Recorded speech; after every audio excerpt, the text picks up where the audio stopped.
in style to New Orleans, Louisiana. The Tigers are used to making this journey, while the Irish are here for the first time since 1992. Brady Quinn looks to end his record-setting run with a rare Notre Dame Bowl victory, while Jamarcus Russell and the rest of the LSU Tigers are making the journey down I-10 for a record 13th time. The pressure's on Tom Zivakowski and that Notre Dame D to slow down the Tigers. And one of those LSU receiving threats, good old number 80, Dwayne Bowe. Notre Dame and LSU have each won national titles at the All-State Sugar Bowl. The Irish in '73, LSU just 3 years ago. Tonight, they reunite in the Bayou. Hi, everybody, and welcome to the Louisiana Superdome. It is day 3 of Fox's week-long Tostitos BCS Bowl Bash, and New Orleans has been waiting 2 years to welcome home the All-State Sugar Bowl. I am Chris Rose, joined by the former national championship head coach of the Miami Hurricanes, first Jimmy Johnson, and joining us tonight as our guest analyst, one of the 7 Heisman Trophy winners from Notre Dame, took home the honor in 1987. Now, former Irish head coach Lou Holtz once said of him, he is the most intelligent player I have ever been around. So, Tim Brown, without a doubt, you're going to raise the collective IQ of the guys up here on the set. No pressure tonight, right? Can you handle that? No pressure at all. Now, you guys played against each other in the 80s, didn't you? Miami, Notre Dame. Oh, yeah. Somebody asked Jimmy Johnson about Tim Brown. Jimmy Johnson said, well, you know what? He'd be a good 4th receiver for the Hurricanes. Wait a minute. The Notre Dame fans were making up signs saying convicts versus Catholics, so I couldn't say anything good about him. Hey, it served for great motivation for years into the league. I kept that quote for a long time, that's for sure. I'll show you something that I kept. This is the program from, the 1963 Sugar Bowl. I was leafing through it, doing a little research. Look what I found in the Ole Miss, Arkansas. Yeah, who's this in here? That would be Jimmy Johnson. Hey, you like that haircut, too? Yeah. You look good. You look good back there. I always had great-looking hair. Exactly. Jimmy, look at the camera. You look nice there. That's a good look for you. Guys, it is great being here, obviously, and this is a special time, obviously, because of Hurricane Katrina. The game is back here in the New Orleans Superdome. So, look, everybody's excited about it. You walk out on the streets, they're just grabbing onto it here. This morning, I'm walking down the street, and everybody, hey, Coach, how are you doing?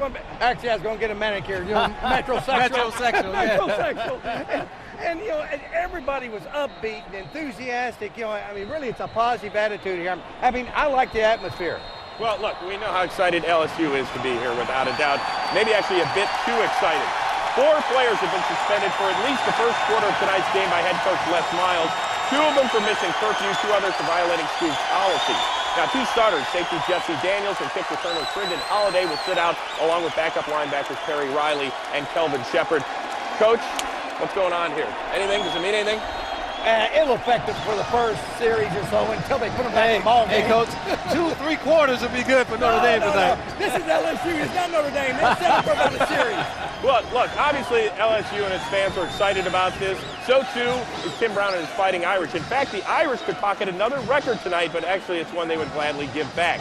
Notre Dame has lost a record-tying 8 straight bowl games dating back to their last win at the '94 Cotton Bowl over Texas A&M.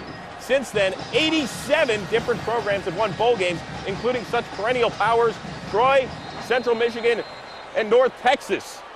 Timmy, what's the deal here, man? You didn't have to bring up North Texas, man. I think the real problem that Notre Dame has had is they don't have the game breakers. In fact, Notre Dame has not had a first-round pick since 1993, and that was Jerome Bettis. And guess what? He just retired from the NFL. So they need those kind of guys to be able to control the game, and they don't have them yet. Yeah, certainly as far as skill players go. Yeah. Now, about the only programs that haven't won a bowl game since Notre Dame's drought began, NYU, Louisiana Tech, and Villanova, the respective alma maters of the 3 men who will call tonight's game. Time to check in with Kenny Albert, Terry Bradshaw, and Howie Long up there in the locker room. What's up, guys?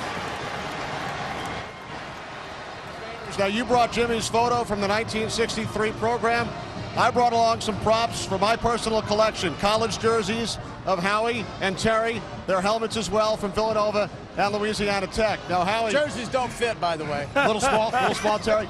No bowl games for you as a member of the Villanova Wildcats. So What has this whole experience been like, visiting the campuses, meeting with the players and coaches? You know, the pageantry of college football, the bands, the fans and the team colors, the mascots, it reminds you of how special this is and how when you make the jump from Pop Warner to high school to college, college to pro, it becomes more of a job. And more so than anything else, being around these players reminds you of how much fun football is. Yeah. Now, Terry, you stayed close to home at Louisiana Tech.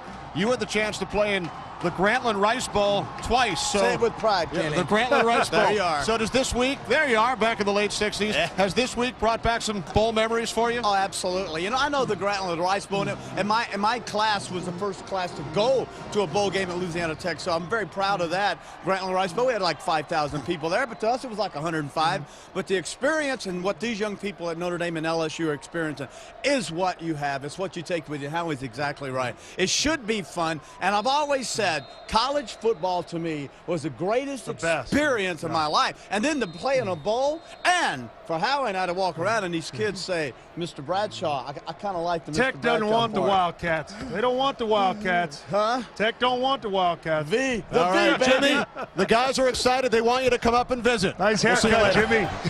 Hey, guys, I'm going to be listening to the broadcast, and I'll give you a critique in the postgame. All right? Okay, Coach, get the peanuts. All right, guys, well, all kidding aside, as we mentioned earlier, this is the first post-Katrina All-State Sugar Bowl in New Orleans, and that fact isn't lost on the LSU Tigers. Jeannie Zelasco now joins us, and Jeannie, 16 months after Katrina, the disaster still resonates within the Tigers family.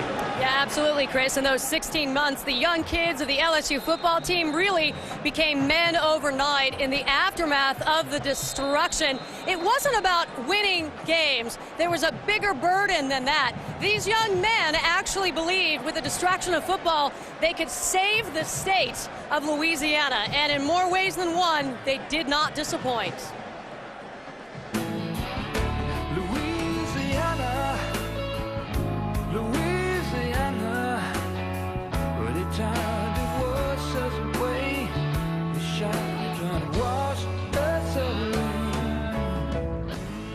I can't imagine the first Sugar Bowl back in New Orleans not including LSU. Well, it's a great opportunity for our team to represent our state, go and file into a city that's very close to our hearts. What's good is not for these kids to forget who they represent. And they still represent the people who are evacuees and others damaged, by Hurricane Katrina. At that time, Louisiana was down, and Coach Miles, gave us an idea to put one of our goals to play for the state of Louisiana, to give the state of Louisiana something for the 3 hours to watch the game, to forget about the hurricane. For the LSU Tigers, forgetting about Katrina was nearly impossible. During the recovery efforts, LSU's basketball arena was converted into the largest triage center in U.S. history. We're out there practicing, you're hearing helicopters pass by every 5-10 minutes. The emotion started setting in, and certain people, part of our staff and on the team, were like, wow, we're practicing. We're only a couple 100 feet away, they're putting bodies in the PMAC. Off the football field, focus was shifted to recovery. Quarterback Jamarcus Russell housed 20 people in his 2-bedroom college apartment. Among them, Rock and Roll Hall of Famer Fats Domino, a distant relative of a family friend. I was just happy that I could be able to, save someone because you never know if you've been in that situation. And to come to find out that he was such a big person, and it was kind of great for me. The guys did everything they could for their friends and families. People stayed in dorm rooms. There was some guys that needed to find their own bed when it got closer to game week. It was just a tough time, but we all kind of stuck through it and just stayed positive about the whole situation and tried to help in any way that we could. We had guys go down to hospitals and go down to the PMAC and visit with some of the children in there just to try to build them up, give them something to be happy about, even though it was a sad time.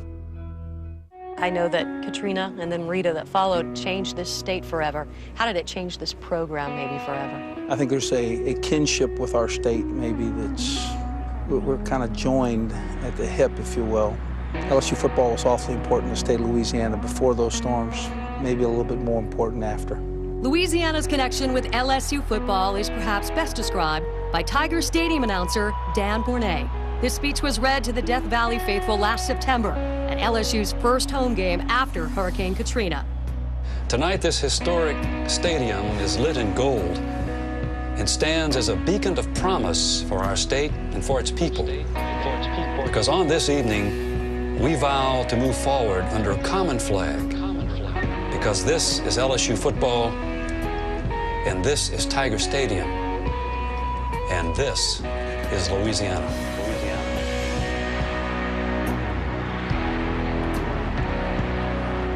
And this is a university known nationwide for tremendous defense and, of course, their physical and athletic wide receivers. But really, they grabbed the national spotlight with tremendous heart, tremendous sacrifice.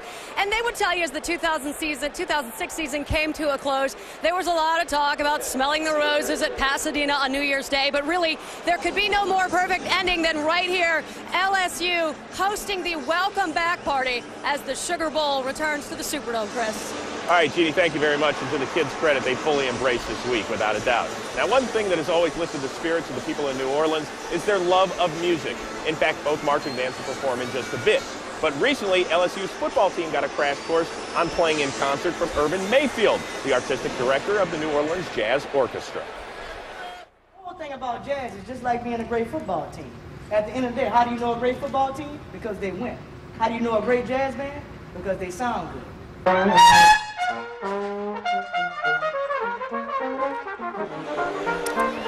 And you know it would be music to their ears, Tim Brown, if their wide receivers would be able to run free tonight through that Notre Dame secondary. Yeah, I tell you, that's going to be Notre Dame's problem. In some kind of way, they got to find a way to control these three receivers. Notre Dame has played Michigan. They had two good receivers. They played USC. They had two good receivers. Now they're playing three good receivers, and that's going to be a problem for the Notre Dame secondary. Rick Mentor, some kind of way, has to find some defenses to make this work for the Irish. And the only way they can find a way is get some more defensive backs, because I just don't think they have enough speed in their secondary to stay with these receivers. You know, I think they will get there. Charlie Weiss is going to bring in some players, but right now I think they're hampered because they don't have enough speed to match up with this LSU team. You know what's great about these two schools? Such rich in tradition, also in terms of alumni. In addition to Tim Brown, you know, Notre Dame has some other famous alum like Condoleezza Rice. You got Joe Montana, you got Phil Donahue, and Charlie Weiss. Who was he rubbing elbows with before the game? John Bon Jovi. Will they be living on a prayer tonight? I don't know. We'll see. Those two, very, very interesting. Now, of course, as far as LSU goes, you got Shaq, you got Joanne Woodward, you got Keith Maravich. He once attended class there in Baton Rouge. So which school's class reunion would you rather crash? We'll let two of the more loquacious graduates battle it out. My fellow football fans, I come to you tonight, not my usual soothing self, but I come to you with fire in my belly, the same kind of fire they had in their belly back in 1860 when they founded the old war school in Baton Rouge. You know the old war school is the Louisiana State University Fightin' Tigers. And the passion of LSU fans is unmatched by fans anywhere in the country.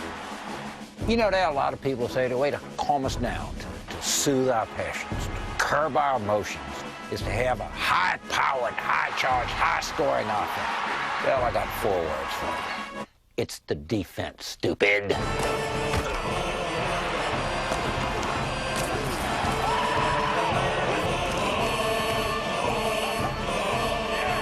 This is the perfect opportunity for Notre Dame to come back to the forefront of the game it practically invented.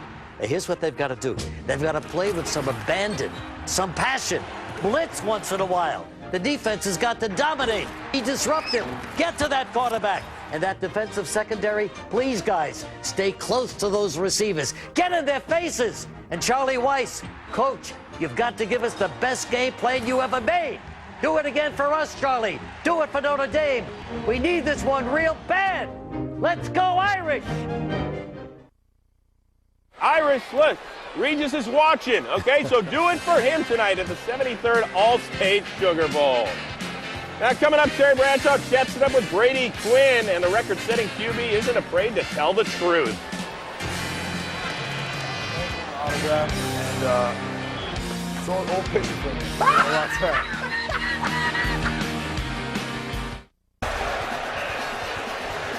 Well, as you can tell, it's pretty loud tonight in the Louisiana Superdome, and that's just fine with Brady Quinn. He is used to blocking out noise, most of it created by Notre Dame's bashers. I don't feel for Brady Quinn. He knew this when he signed on that leprechaun parchment. You win titles in South Bend, not just games.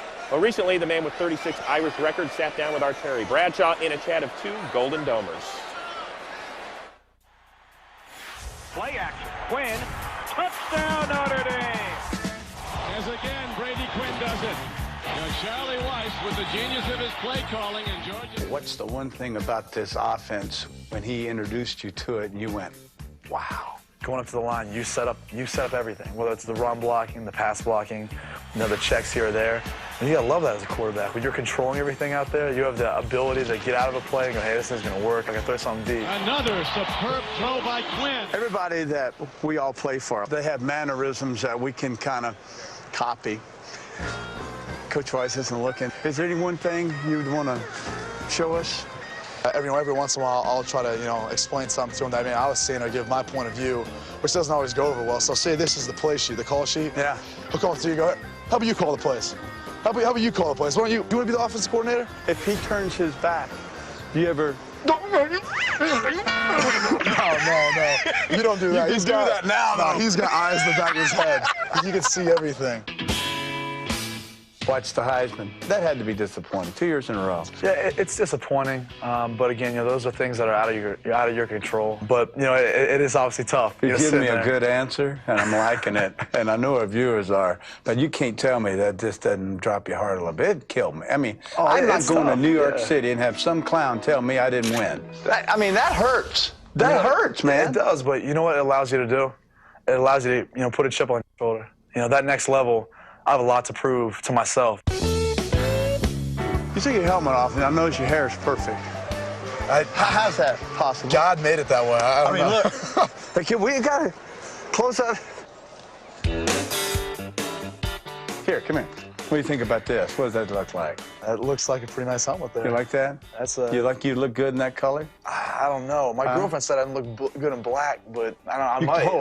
Hold it. This is closer to home. There you go. That's pretty. You'd look good in silver and blue. I got one more for you. Dublin, Ohio. We're getting closer to home. We're getting a lot closer. Hold on your hand, man. That looks pretty good, doesn't it? I think it does. Give it back. Don't get too comfortable over there. I was always bouncing. Oh, yeah. People sit there and throw it back. You can play catch with yourself. Look at that. That's pretty good, huh? Welcome to the circus. I have always wanted to take a drop with a guy that played for Notre Dame. I love Notre Dame. I mean, yeah. I'm a Louisiana boy. You know that. Oh, I knew that. I'm from Louisiana. So can we take a drop? Oh, yeah. Just go half speed, though. I'll do the cancel on one, okay. all right? On one? Well, give me how to go. We'll go white 80, set hut. And the hut is the one. There you go. White 80, set. Oh, wait a minute. You cheated. You can't be going set hut and be moving back. That's not fair. I'll go. I'll do it. All right, you call it. White 80. White 80. Set. Hut.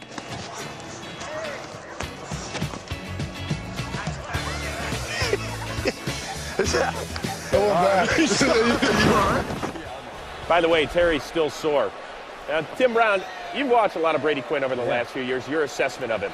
Well, I really didn't think he played as well this year as he did his junior year. And I thought it was because of the pressure of the Heisman, pressure of being a first-round pick or maybe even the first pick in the draft. But I had the opportunity to talk to Charlie, and Charlie disagreed with me. He thought if he felt any pressure, Coach, it was coming because the defense wasn't stopping the opposing team, and he knew he had to score 35 points every week. Well, Tim, that's the thing they're going to look at because without question, he's big, strong, he can make all the throws, he's a very accurate passer.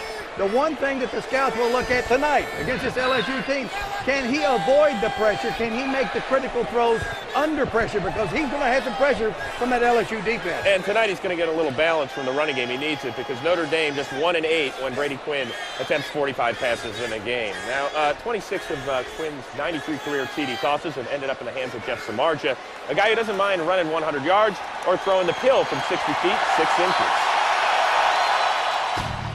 I'm Jeff Samardzija, number 83, wide receiver, Notre Dame. That's S-A-M-A-R-D-Z-I-J-A. That's Samardzija, not Samardzija, not Samarridge, or Samaridge, or anything close to that. I wear 83 on the field, but if you can't see that, then just look for the shag out the back of the helmet. In case you're wondering, last time I had a haircut was all the way back in early June, so no time soon will it happen again. You might see me making plays on the football field, but what you might not know is I'm also on the baseball team. This past June, the Cubs did draft me in the 5th round. My favorite Cub player all time is probably Ryan Sandberg playing second base. Going all the way back to high school, I lettered in all 3 sports, basketball, baseball, and football. I'm out there just trying to have some fun, so we'll hold me for the future. Bo Jackson or not, we'll see. 1-2 with a 2.7 ERA for the Cubs rookie ball team. Will he have to play a perfect game to beat LSU tonight? Find out next. overhead shots of tonight's All-State Sugar Bowl are provided by the DLP Ultimate Picture Can. DLP is the official HD TV of the BCS on Fox. DLP, it's amazing. It's the mirrors. Well, the last time that LSU won the national title, Nick Saban was busy working the sidelines, and now he's going to return to Tiger Stadium in the near future. But this time as the head coach of the University of Alabama. Saban has left his post with the Miami Dolphins to accept an 8-year, $32 million offer, all guaranteed to coach the Crimson Tide. Now, Jimmy, last night we were in Miami. You spoke with several Dolphins officials, including owner Wayne Huizenga. No big shock here, right? Well, Nick Saban was distraught over the time commitment for NFL coaches and how hard it is to win in the NFL. Bottom line, he was 6-10. That's only the second losing season the Miami Dolphins have had since 1988 when Don Shula went 6-10. And you know what? The fans here obviously got the news about Nick Saban. Oh, many of them holding up very interesting signs about his departure. So we will see what that's all about, whether or not he is successful. I can't wait for the next game between the LSU Tigers and the University of Alabama. It's going to be a lot of fun. All right, now let's take you down to the field for God Bless America. Ladies and gentlemen, please join us in the singing of God Bless America.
Ladies and gentlemen, please stand for a moment of silence as we pray for our servicemen and women overseas.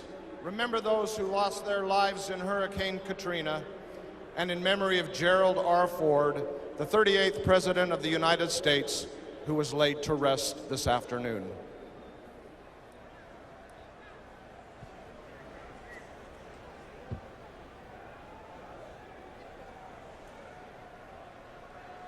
And now, please remain standing and welcome Cultural Ambassador of New Orleans, Irvin Mayfield, Grammy Award nominated and Billboard Award winning Artistic Director of the New Orleans Jazz Orchestra, as he plays our national anthem.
Well, the festivities are just about over. We are now just minutes away from kickoff of the 73rd All-State Sugar Bowl. Notre Dame and LSU coming your way.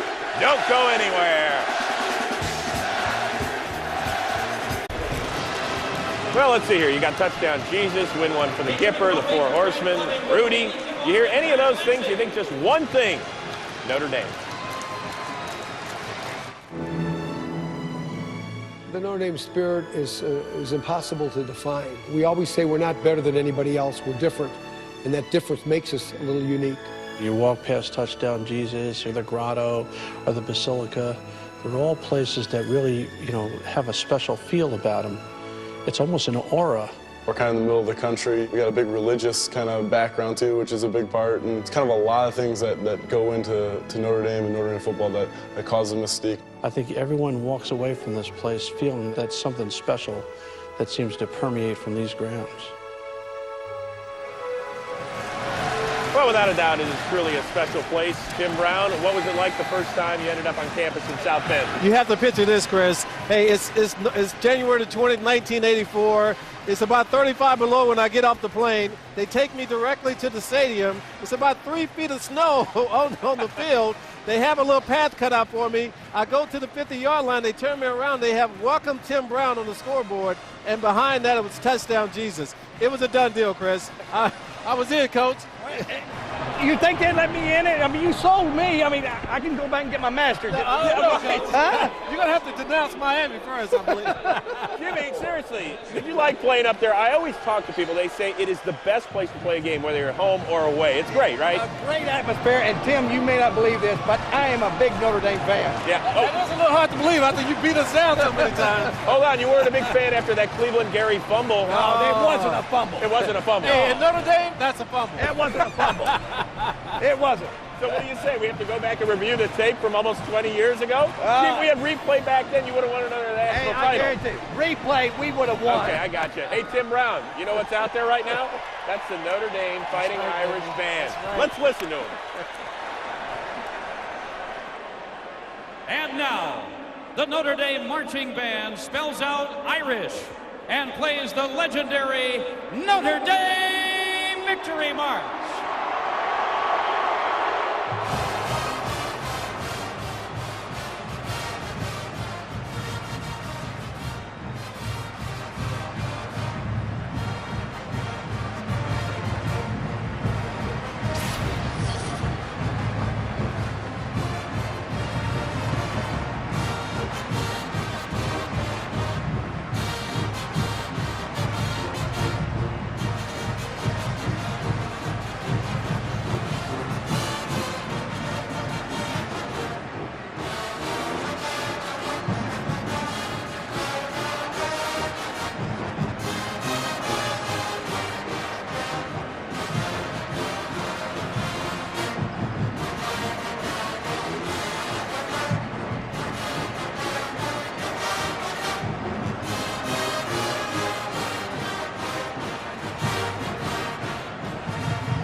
I got to tell you, folks, during that, Tim Brown was rocking out. I thought maybe you were trying out for next year's American Idol or something, Jimmy. I mean, seriously, what was going on here? I love it. Take a look at this, Tim. You were all over it, buddy. Hey, it's unreal. Song, baby. There you are. Song. It's the Notre Dame fight song. You got to get ready. Anyway, way to get into the spirit. Now, guys, we obviously expect a great game. The last 3 All-State Sugar Bowls have been decided by a total of 13 points. How does LSU get it done, Jimmy Johnson? Well, number one, they cannot get sloppy. They've got to avoid the turnovers and the silly penalties, those type of things. Number two, they've got the most talented team. So if you got the most talent, Let him loose. That's a big doggy. How did they get it done, Notre Dame? Notre Dame has to get off to a good start. They're 7-0 this year when they've gotten off and scored first. If they get out to a good start, they have a good chance of winning this game. The other thing is they have to control this defensive front. When you watch them on film, they're not dominant, but they're persistent, and that persistency can cause a lot of pressure on the offense. Yeah, you talked about that great start. LSU actually outscores its opponents in the first quarter 122-20 this year, so without a doubt, obviously the Irish got to keep it close very early. Jimmy, I don't know if you know the words for the LSU Tiger marching band or not. No? All right, well, let's listen to them. Tim can learn the words.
So, have you figured out who has the home field advantage in the 73rd Annual All-State Sugar Bowl? LSU and Notre Dame ready to get it going. Kenny Albert, Terry Bradshaw, and Howie Long will have the call. We'll see you at halftime. Enjoy the game, everybody.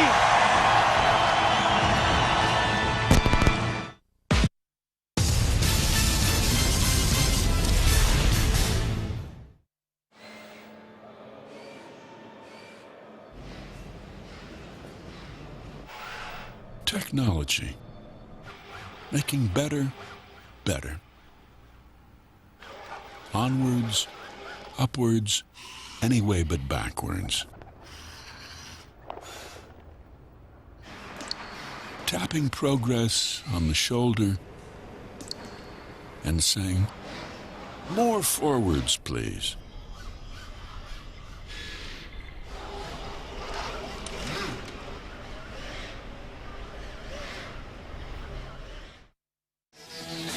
Our live and exclusive BCS Bowl coverage culminates with the game of the season, the 2007 National Championship game. After a long layoff since they emerged victorious over Michigan, the regular season's #1 team, Ohio State, face up against the Florida Gators, who will be out to prove to the critics that they have teeth and are ready to bite. The BCS National Championship game, Florida versus Ohio State, this Monday, live and exclusive on NASN.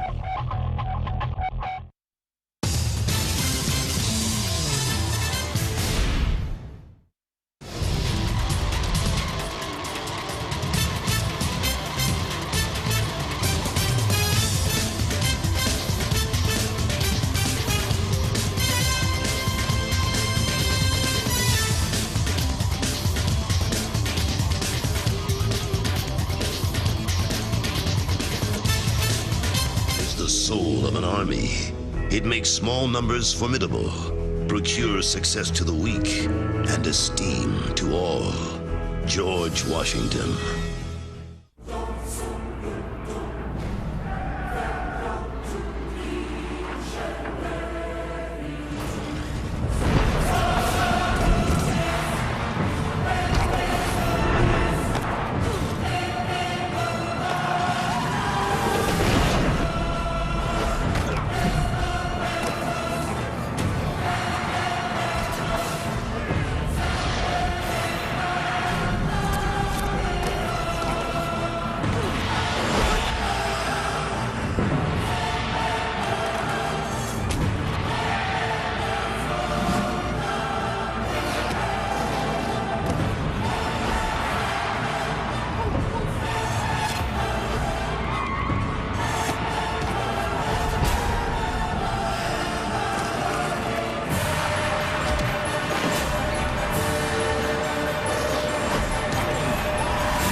Live from New Orleans, Louisiana, the Tostitos Bowl Bash continues on Fox from the Louisiana Superdome.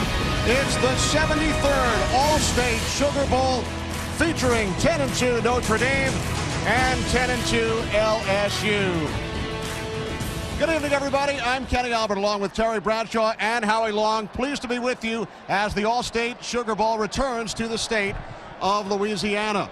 And Terry, as a native of this state, I know you're excited to be here, excited to watch both starting quarterbacks, Brady Quinn and Jamarcus Russell. I'll tell you, folks, you're just absolutely going to be able to sit back for the next 3 hours and enjoy two outstanding quarterbacks. Jamarcus Russell for LSU, 6'6", 260 pounds. It's the real deal. He really is that big. Can throw it all over the football field with a flip of his wrist. Big kid, will put it down and run with the football. Now, on the other hand, we have Brady Quinn, same thing, 6'4", 230. Can throw all the passes, has all the tools you are looking for. Sit back, 61 touchdown passes between these two kids. Fun, going to be a great game. Well, Howie, you heard Terry talk about the two starting quarterbacks, a great group of wide receivers on both sides, so a big challenge today for both defensive units. Yeah, for LSU, it's Jeff Samardzija, great size, great hands, the ability to go up and catch the football even when covered tightly. Raymond McKnight, 15 touchdowns quietly, and John Carlson back in the lineup for them, gives them their full complement of receivers. And then you go to the other side of the ball for Notre Dame. It's the big three, Bo, Davis, and Doucette, the deepest and arguably the most physical receiving core they've seen all year long. Can't allow the 5-yard catch to turn into a long touchdown run, particularly early in the game. That would be devastating to Notre Dame. All three LSU receivers you mentioned with over 50 receptions this season. One of the challenges for Notre Dame tonight, try and end an 8-game bowl losing streak. Lou Holtz led the Fighting Irish to their last bowl victory, the Cotton Bowl over Texas A&M back in 1994. Will Brady Quinn and the Fighting Irish leave Louisiana victorious as they take on the Fighting Tigers of LSU? The opening kickoff is next on Fox. The Fighting Irish of Notre Dame.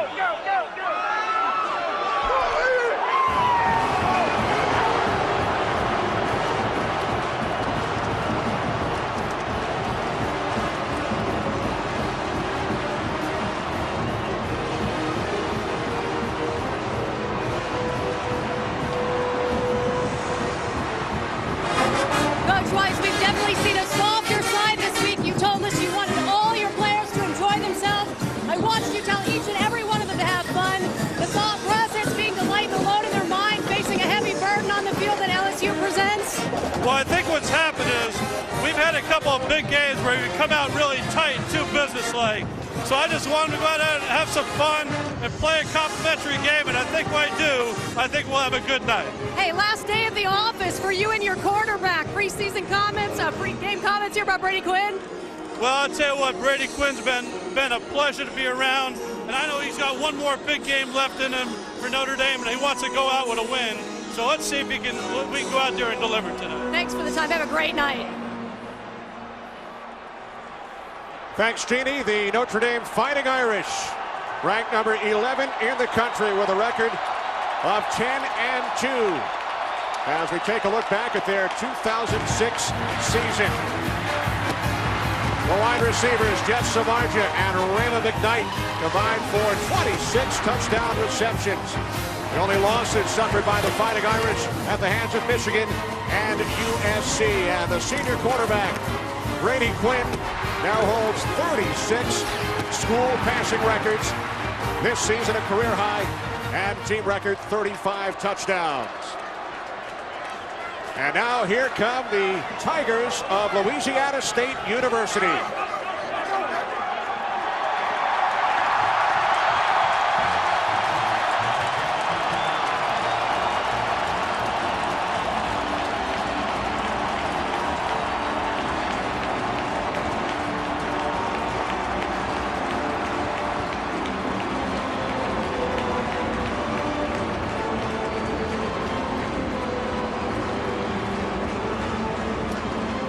LSU ranked 4th in the nation, record of 10-2. And their head coach, Les Miles, in his second season, is standing by downstairs with Jeannie Delasco. Jeannie? Les Miles, I got to thank you for the hospitality with this home field advantage, inviting everybody here. If you looked around, looked at all the purple and gold. It's electric. Our team is wired. We look forward to playing, I promise you. Let me ask you this. You've said so much responsibility to the state of Louisiana. What would a big win here tonight as this game returns to the Dome mean to your program and to the state in general? Our football team, the state are one. We need to lift our spirits tonight and get victory, I promise you. Thank you, sir. Have a great game. Thanks very much, Jeannie. The coin toss is coming up from Louisiana Superdome. LSU and Notre Dame next. Welcome back to the 73rd All-State Sugar Bowl. As we get set for the opening kickoff, time now for the coin toss. Our referee tonight from the Big 12 is Tom Walker.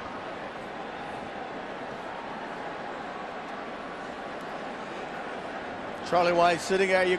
And one of the things he wants to get off to an early start, and they expect. Ladies and gentlemen, we direct your attention to midfield for the coin toss for tonight's game. The captain is for the Notre Dame Fighting Irish, or number 9, Tom Sabakowski, number 10, Brady Quinn, and number 26, Travis Thomas. The captains for the LSU Tigers. On the field, number 2, Jamarcus Russell, number 30, LaRon Landry, number 41, Chris Jackson. Referee Tom Walker from the Big 12. Good evening, men. I'm Mr. Walker. This is Mr. Quick. And flipping the coin for tonight's game is Dennis Haysbert, star of the unit. Notre Dame, you're the visiting team. Here's the coin. We have a special coin tonight. The White House is heads. The American Eagle is tails. Captain, what's your call? Tails. Tails is the call, Tom. Mr. Haysbert.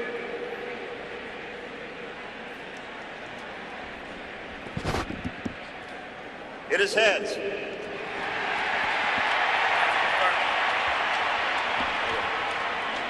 LSU wins the toss, deferred. With the ball, what goal do you want to defend? So LSU has won the toss and has deferred.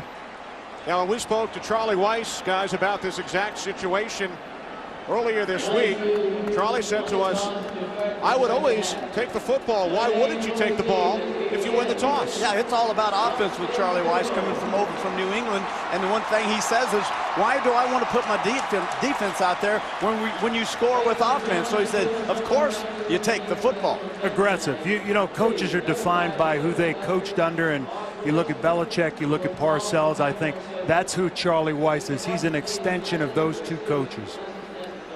So Notre Dame will receive the opening kickoff in this 73rd All-State Sugar Bowl. The Sugar Bowl played for the first 39 years at Tulane Stadium, moved here to the Superdome in 1975, and then following Hurricane Katrina, moved to the Georgia Dome last year as West Virginia defeated Georgia. Back in the Superdome here tonight. And LSU head coach Les Miles has said frequently New Orleans is a city very close to his heart. It is only fitting that the Tigers are here playing in their record 13th Sugar Bowl. Yeah, remarkable job he's done here, taking over for Nick Saban, and all the tragedy he had to deal with in his first year, Terry, here after Katrina. I think he's a remarkable football coach, and he's a guy that we've enjoyed spending time with this week. And actually, people are actually saying, well, this isn't really his team. But let's understand one thing. He's the only coach at LSU to ever go out and beat Auburn, Alabama, and Florida in his first year as a head coach. So that's a pretty amazing accomplishment, Howie, if you think about it. Doggone good football coach. The senior out of River Ridge, Louisiana, Chris Jackson, will get things started. He won 3 state titles here in the Superdome in high school. And he will kick off for LSU.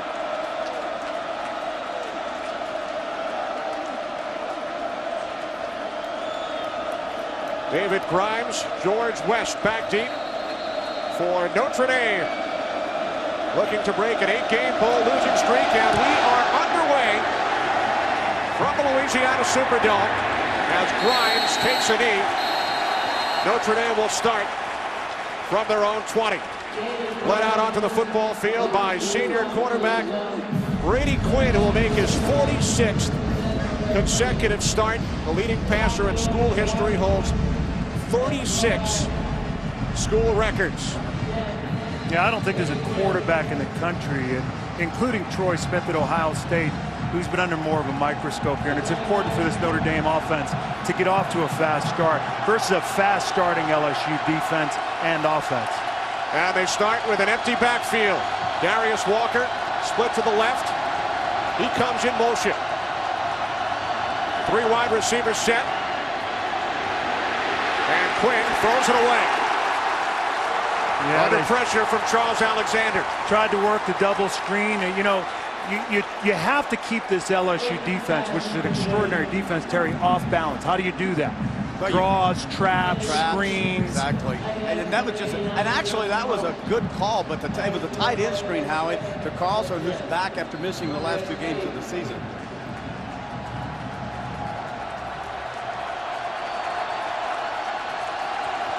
Walker, the lone back. McKnight split to the left. Samardzija to the right. Samardzija comes in motion. Quinn on 2nd and 10. Out of the shotgun again. Pressure. Gets rid of it. And the catch is made by Darius Walker.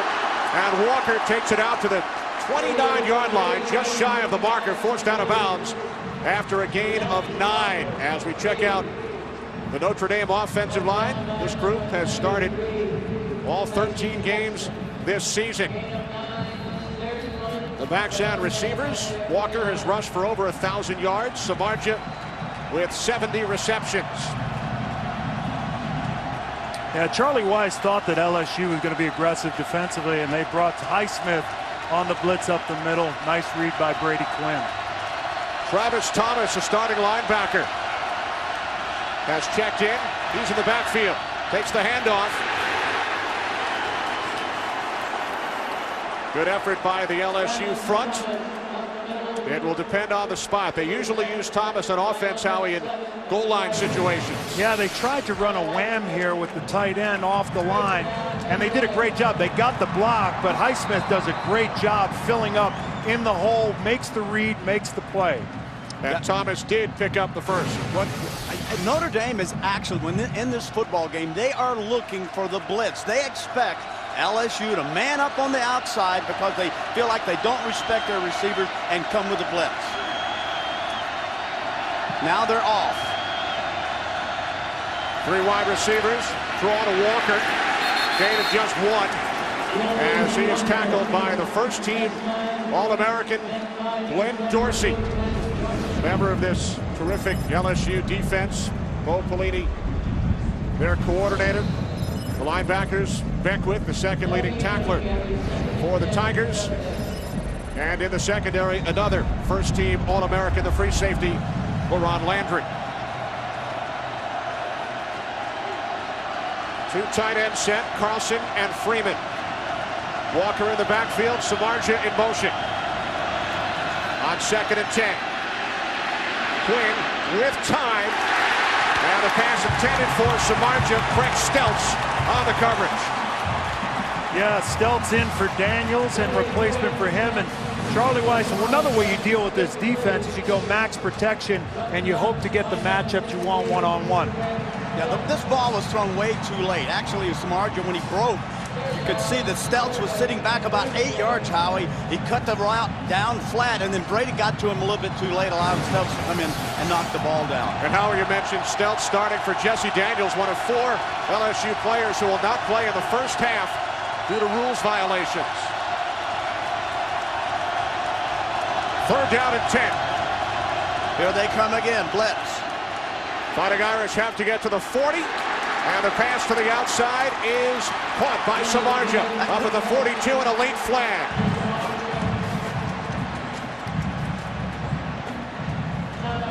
Gain of 12 and a first down. If you get man-to-man coverage with Brady Quinn and Samardzija. It's man for man. Corner jumps inside, a little sideline or O-cut, whatever you want to call it. All you need is time. Blitz comes. After the play, unsportsmanlike conduct on the offense, number 83. 15-yard penalty. That resulted in a first down. Yeah, there have been some jawing here early on. Samardzija and Jonathan Zenon, and that time, Terry, he drew Daniel Francis in the coverage, and that's a matchup they want. And I think the emotion of the game may be getting a little bit to Samardzija. Here's the right there. There's the ball. Thank you. Take it. Hope you like it. Got me a That's first surprising. down. That's surprising. But, you know, one of the things in talking to the Notre Dame players, they are a little bit tired. They feel like, you know, obviously there's mostly LSU fans. They're a little bit tired of this. They don't have a chip on their shoulder. Exactly. We don't have enough speed. They've got a lumber yard on their shoulder. We've been hearing about it for weeks, about the speed of LSU. First down, and now the end around to Samardzija. Cuts back to the right side.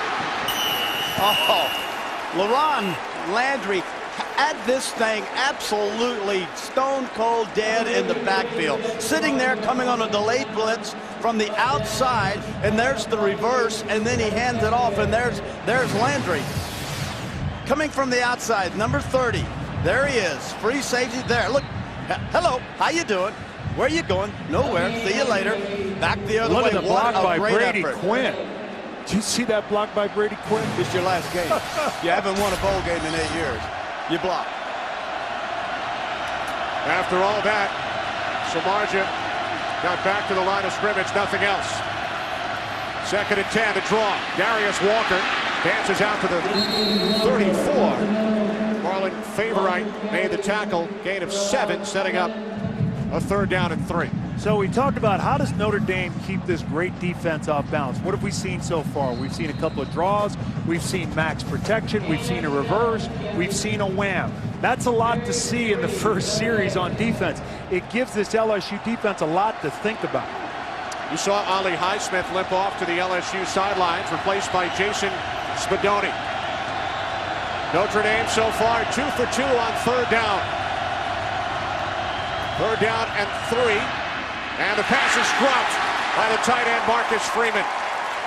Yeah, they had what they wanted again. They had Chase Pittman matched up on Freeman. Freeman makes that catch. It looks like he has the opportunity to pick up the first down. This is another blitz, and what it was this time is a delayed safety blitz. If you see blitzes by LSU, you're getting single coverage on the receivers, and that's where, you know, LSU actually thinks that that's to their benefit, Howie. We can run with these guys, therefore they will continue to blitz. So now Jeff Price back at his own 21. Craig Buster Davis in single safety for LSU. It's a fake. Oh, baby. Did not fool LSU as Curtis Taylor came up to make the tackle. Well, you know, you got to admire. We're in a bowl. We haven't won one at Notre Dame in 8 years. Obviously, Coach Weiss saw something in the tapes that said, we can do this, but obviously LSU said, no, you cannot. So Travis Thomas, who picked up a first down earlier in the drive, looked to take it up the middle, but was stopped shy. Now LSU with terrific field position. That's Charlie Weiss. As we talked about, he's an aggressive play caller. Yeah, I don't know about that, Howie. I don't think I would have done that. Not on your own 30-yard line. DeMarcus Russell on 1st and 10 from the Notre Dame 35, looking for early Doucette, who goes up and makes the catch inside the Notre Dame 5-yard line. A 31-yard pass play. This is a wonderful throw. I think one thing that DeMarcus Russell's wishing that he had done was not put so much air in the ball. Top right of your screen, play action, hold the linebacker. Now Doucette to the corner. This ball was laid way up in the air, and Doucette had to actually get up off the ground to make the catch, or it would have been knocked out. DeMarcus could have thrown this ball a lot harder. So it was late for early. Hey, that's good. I like that. And now Keelan Williams takes it into the end zone for the touchdown.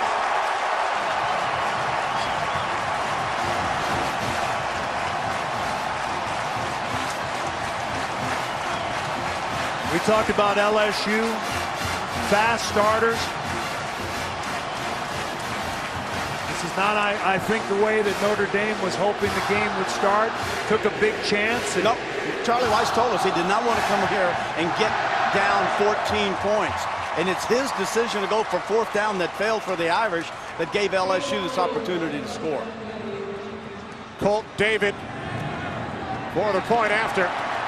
So LSU takes advantage of the Notre Dame gamble, the fake punt. Keelan Williams into the end zone. Touchdown, LSU.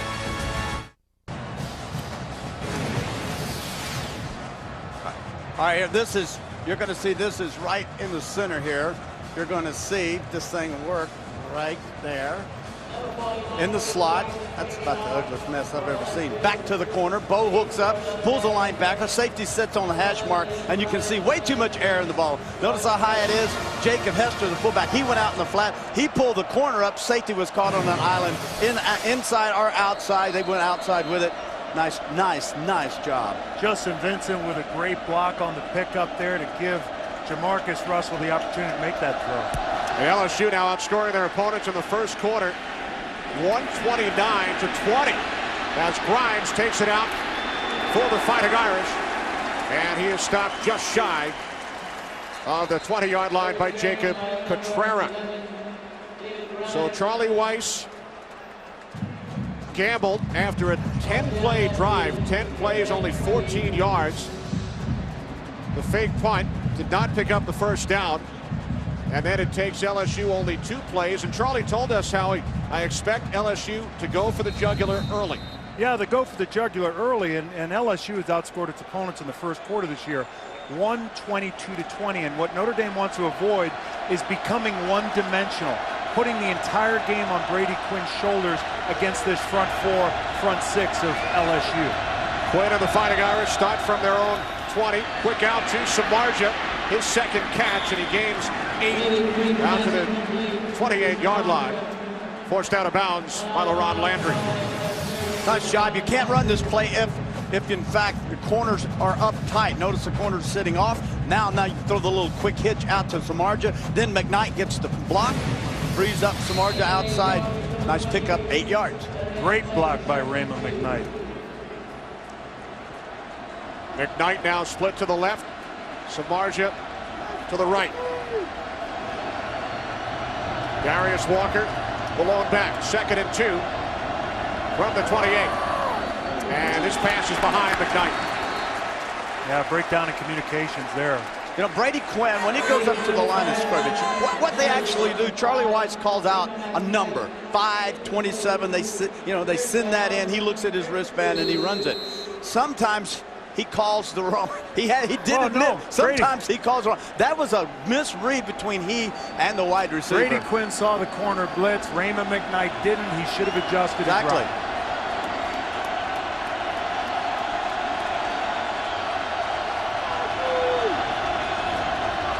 Now on 3rd and 2. Quinn looking for Samardzija. Incomplete. They had him. Another way to keep this LSU defense off balance is to move the pocket. Now a late flag has come in.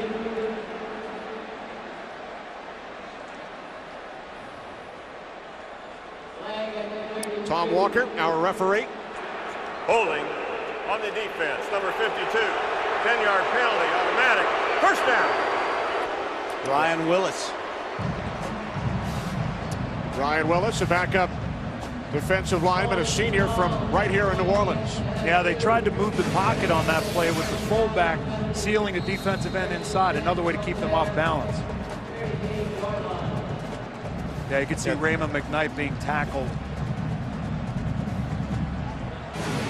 83 Samardzija, yeah, he's inside, squared up, hit him, bumped him, knocked him out.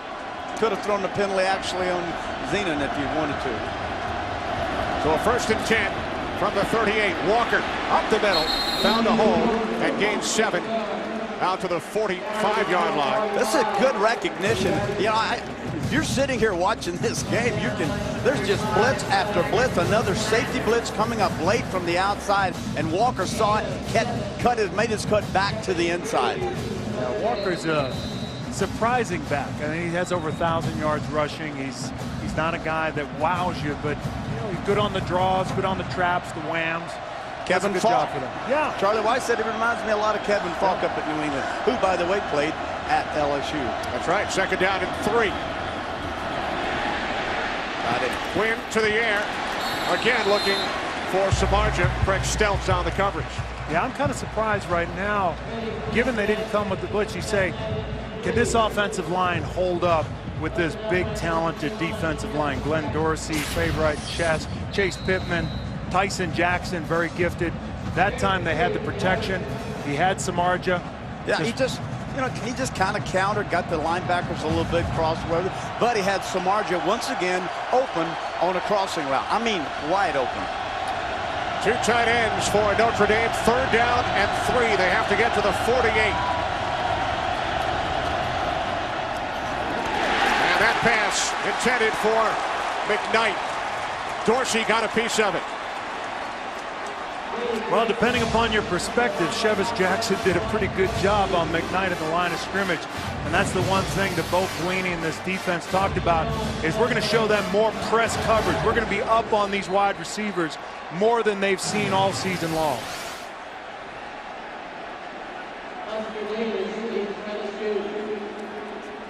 Jeff Price back at his own 31. Remember, Notre Dame attempted the fake in the earlier punt situation. This time, Price kicks it away. Ooh. Good kick. Davis lets it go. He put a little too much on it. Bounces into the end zone. So LSU will start on their own 20. A 55-yard punt, but a net of only 35.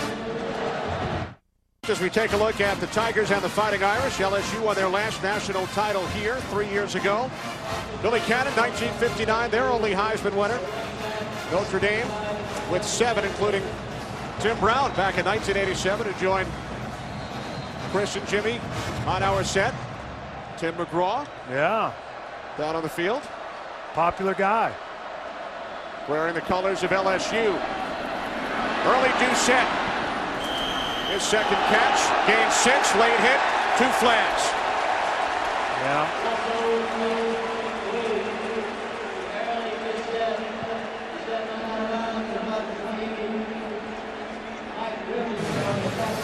Yeah, looks like Personal foul on the defense. Number 18. Laid it out of bounds. 15-yard penalty. First down. And you saw Charlie Weiss letting the seniors Shinadum and Duquay know that he was not pleased. Yeah, very uncharacteristic for those two guys. Samardzija with the penalty early and then Duquay with the penalty now. Charlie Weiss wanting his team to play looser than they did in last year's Fiesta Bowl. I don't know if he wanted them to play that loose. Two guys looking for their first bowl victory, Samardzija and Duquay, costing the Fighting Irish. Empty backfield. Everybody out. Pass deflected. And Zibikowski could not hang on off the fingertips of Dwayne Bowe.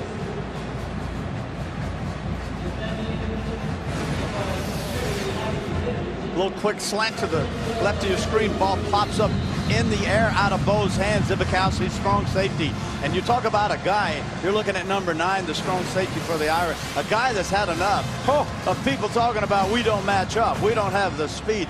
Definitely has a real chip on his shoulder. Lumberyard. You think so? Yeah. 2nd and 10. Some trickery from the Tigers as Buster Davis takes it across midfield. Stopped about 2 yards shy of a first down. You know, these things are really cool to watch. They're a lot of fun. And as athletes, as receivers, you like doing them, but you want to make sure you got people chasing you before you start running these reverses. Yeah, Buster Davis is probably the fastest of the big 3 for LSU. And obviously they were looking for him to break one there, and Notre Dame did a pretty good job. Brandon LaFell's coming in now, number 1, a small guy, absolutely can fly. Even Charlie Weiss was telling us this is a guy we've really got to keep our eye on. Number 1, splanked out right for LSU. What a surprise, another Tiger with speed. Russell to early Doucette, his favorite target here in the first quarter on Doucette's 3rd reception He picks up 6 yards and an LSU first down. Who's throwing the football for the Tigers? Junior Jamarcus Russell. He stands 6'6", and he completes over 68% of his pass attempts. I mean, this is a big man. Oh, so on the pregame show, I was standing on the field with. Truly is 6'6". He even looks taller. This is not one of those things you see in the press guide. He truly is 6'6". And truly 260. Russell on first down. And it's taken down to the 31 by Craig Davis. Gain of 12. And another Tigers first down. When you talk to players and coaches on the other side from Notre Dame, they compare Russell to Dante Culpepper. Used to play in Minnesota, now in Miami. He doesn't like that comparison. I see him more as a bigger Doug Williams. He's just big. That's That's what the comparison's all about. He likens himself more to who? Randall Cunningham. We all think we're a little faster, a little more. I'm like Joe Namath, and you're probably. Who are you like? Joe Green. You're Joe Green. 5-yard penalty. Still first down. How about you, Kenny? Who do you liken yourself to? Randall Cunningham. There you go. Yeah. Quick, fast, and in a hurry. Well, I can tell you this: the 2 guys you want to get off the bus first, if you're LSU, is Herman Johnson and Jamarcus Russell. 2 pretty impressive guys. I honestly think you could see Herman Johnson from the space shuttle. Obviously not here in the Superdome, but if you get him outside, we'd have to check with NASA. He is enormous. Listed at 6'7", 339, the starting left guard. Following the penalty, 1st and 15. Russell out of the shotgun, takes off a la Culpepper, a la Cunningham, and he is brought down at the 14-yard line by Ndukwe after a gain of 22 yards. Now this is nice stuff here. One of the things Russell started doing at the end of the season, the last 4 games especially, was the fact that he started to run. Notice a little setup, made everyone think, oh, I'm going to throw it. Linebackers take 1 step back, allowing the lineman to get on him, and then there's your quarterback draw. And how wide open was the middle of that field? 260 pounds coming in. Depending upon breakfast. He says he's 256. Yeah, 218. This is Justin Vincent, and he takes it down to the 11-yard line. Vincent, the Sugar Bowl MVP as a freshman when LSU won the national title. Well, the SEC championship MVP in his freshman year, and also the national championship game MVP. And he's a guy that's battled with injuries. He's been a big contributor on special teams. We saw him in that first series with a big block, enabling Jamarcus Russell to get the ball off. He's a good kid, a good story. Met his mom Lily down here. She's a great gal. Jacob Hester, the fullback, in front of Vincent. Off the play fake. Russell looking end zone. He throws. Touchdown, Dwayne Bowe. Strong safety Zibikowski came on a blitz to the outside. He comes on a blitz to the outside. Automatically, Russell saw him coming up late. Then you get the technique, set down to the outside, help to the inside, too late. And Ndukwe there, sitting back too far. All Bo did was come underneath him. Come off the ball, runs outside, safety goes over the top. You go back inside, nice job. Blitz to the outside, single free. Guy in the middle. Colt David adds the extra point. New school record, 12th receiving touchdown of the season for Dwayne Bowe. And the 23rd time these two have combined for a touchdown. 14-0 Tigers. Welcome back to New Orleans. Dramatic overhead shots of tonight's All-State Sugar Bowl provided by the DLP Ultimate Picture Cam. DLP is the official HD TV of the BCS on Fox. DLP, it's amazing. It's the mirrors. Brady Quinn, Charlie Weiss, Notre Dame Fighting Irish trailing LSU here in the first quarter, 14-0. I got a feeling that we're going to see Brady settle in. He looks like he's a little bit, too excited right now. Too many passes going high. He's going to settle down because there are some holes open in this LSU secondary. David Grimes takes a knee. Quinn and the Fighting Irish will start from their own 20.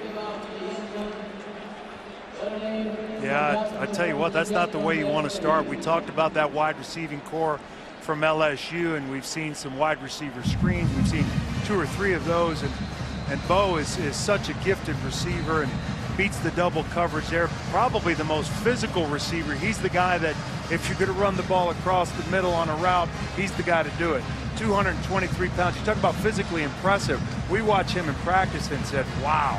Looks like James Lofton, only 15 pounds bigger. What did we say to one another? Don't say wow. We weren't going to say wow, but that's our first That's wow. what I said to him. And I have yet to use the telestrator. I got to get this thing going to really. Well, if you use that telestrator properly, I'll say wow. Yeah, I'm going to do it. Hey, I had it earlier and it wouldn't come on. I want the folks to know I'm going to draw this stuff up after a while. When's your birthday, Terry? When is my birthday? September 2nd. We'll get you an Etch-a-Sketch to practice. Thank you. From the 20 on first down. Quinn can't find anyone. And he's taken down back at the 9-yard line by Luke Sanders, his second sack of the season. Wow. I want you to notice what made this play busted up is this gentleman right here, number 6. What is with this telestrator? Running out, comes on the blitz, pulls off of the blitz, and picks up the throwback screen. Stelz is a guy that's in for Jesse Daniels, who has been actually benched for the first half, we know, of this game. Outstanding job by this young guy. You see the telestrator?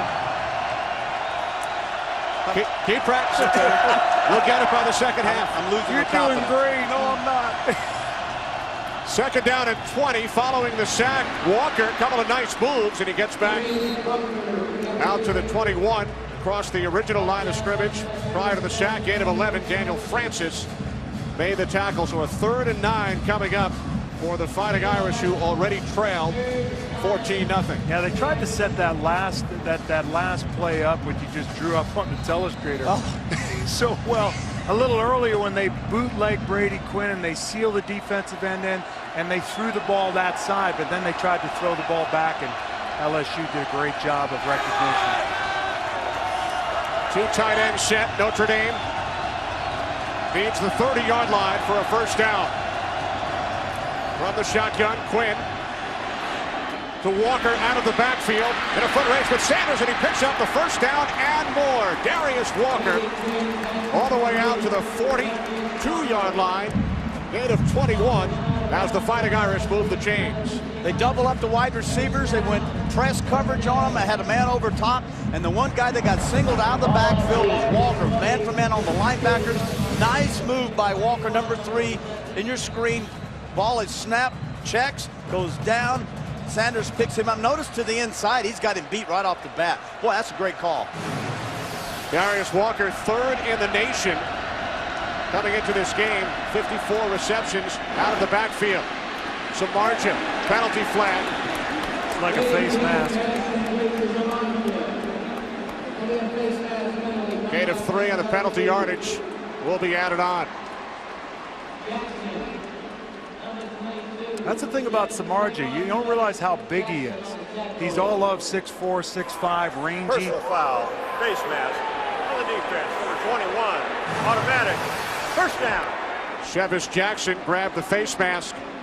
Look how long he is. He gets that stiff arm out. Chevis Jackson tries to drag him down, gets the flag.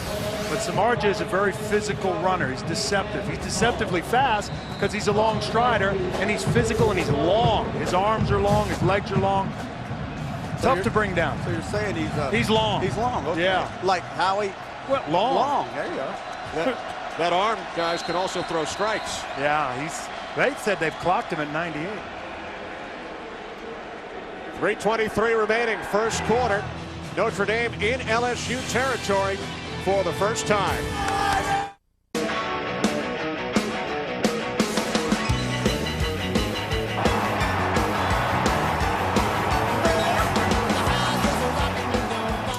And now we highlight Ray Rice, candidate for the singular All-America Player of the Year. The Rutgers running back rushed for 1,600 yards, 19 touchdowns, leading his team to a win over Kansas State in the Texas Bowl. To vote for Ray Rice or any other candidates, text 87654 on your singular wireless phone. Quinn with loads of time. Could not find anyone downfield. And gains 4 down to the 36-yard line. Good ball handling by Brady Quinn. Single back set, 2 tight ends now. Freeman 87 on your left and Colson on your right. Play action, fake the reverse. We've seen him run it twice. You have to respect it. No pass rush. But everyone's covered. Samardzija, there it is, in motion. Fake the dive, fake the reverse. No help. Another way to keep that LSU defense off balance. 3 wide receivers on 2nd and 6. The give to Walker. And Walker takes it down to the 32. Setting up a 3rd down and 2. You know, I got a feeling that when we talked to Charlie Weiss, he was talking about he can't wait to see these blitzes. He can't wait to see all these things that LSU's going to throw at him. But but his reverses seem to be the plays that he thought would be the big explosion for him, and so far it hasn't worked for him, Howie. Well, the protection's been better than I thought it would be, though. Oh, really? Yeah, well, the blitzes have been late. They haven't. We've only seen one early blitz. Now a 3rd down and 2, and Darius Walker picks up the 1st down, takes it inside the 25, brought down by Gary Beckwith after a gain of 7. Well, Charlie told us LSU has very few weaknesses, but I like to exploit weaknesses. Yeah, well, you know, he kind of caught them off guard here with a weak side run. And, you know, as we mentioned, Darius Walker, you know, you kind of forget about him. You forget about him. There's Bo Pelini, defensive coordinator for LSU, who's done such a great job for them this year. And Darius Walker picks up 5, he picks up 4, he picks up 6. He's a functional running back for them. Samardzija comes in motion. 1st and 10 from the LSU 24. Quinn looking for David Grimes, and Grimes makes the catch for the touchdown. A spectacular catch by Grimes.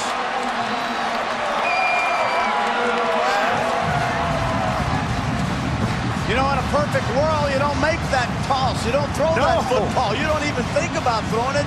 But Brady Quinn, last game, quarterbacking the Fighting Irish, finds David Grimes. 2 guys on him, lays it out there, goes up, makes the grab.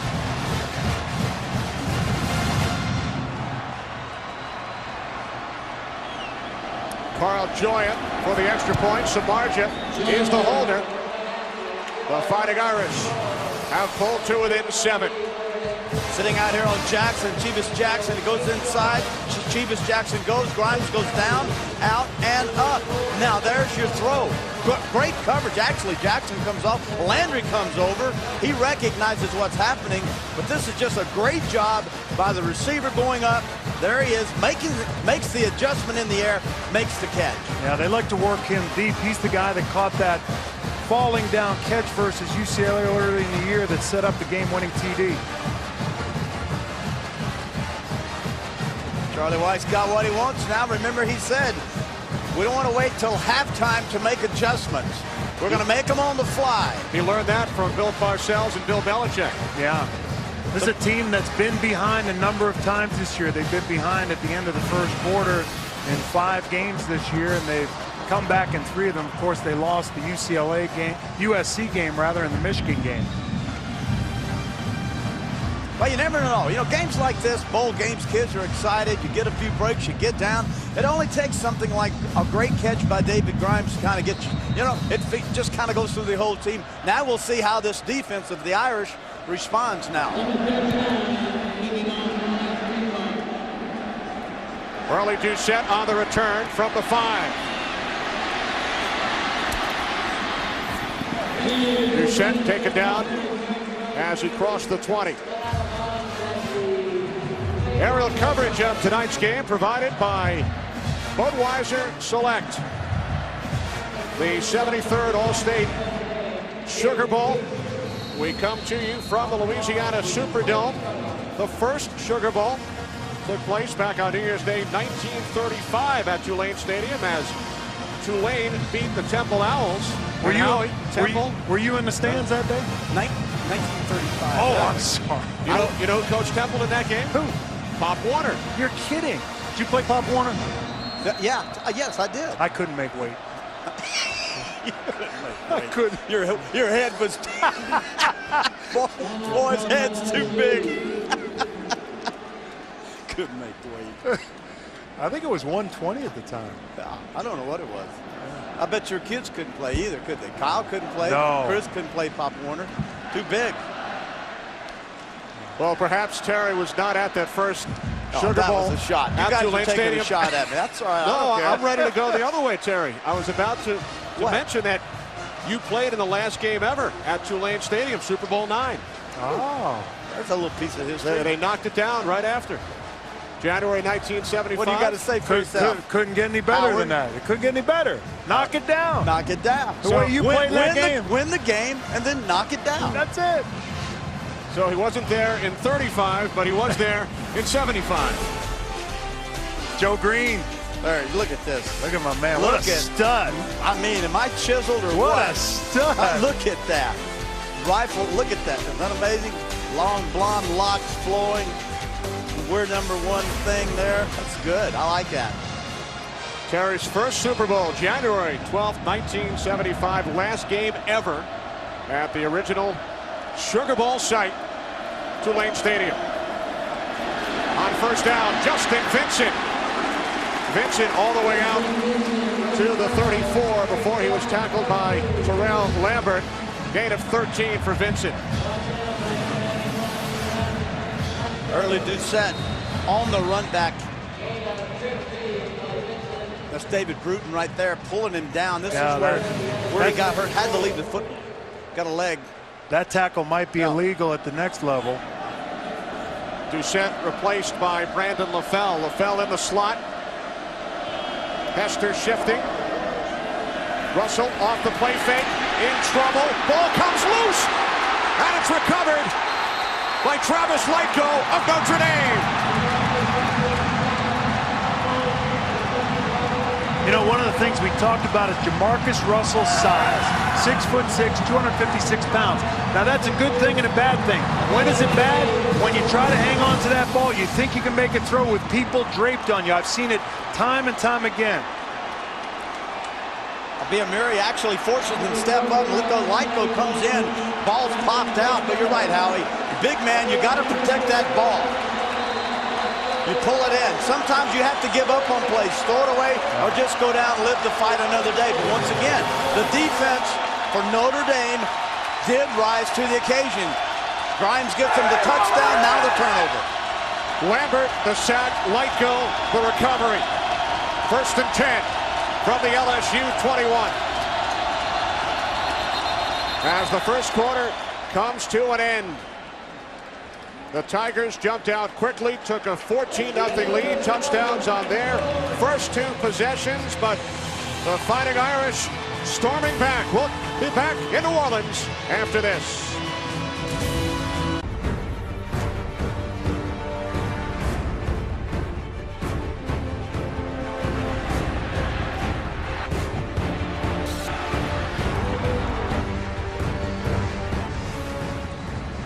Welcome back to the Louisiana Superdome. LSU leading Notre Dame 14-7. A look at the deficits after 15 minutes in the 3 games for the Fighting Irish against top 10 opponents. This the closest they've been. Quinn over the top off the hand of Walker.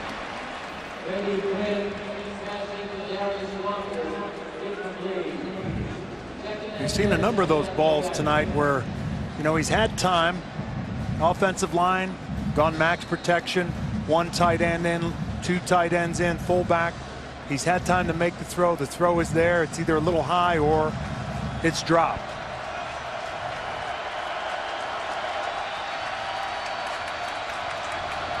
Now 2nd and 10. Notre Dame looking to capitalize on the Jamarcus Russell turnover. Walker looks to turn the corner.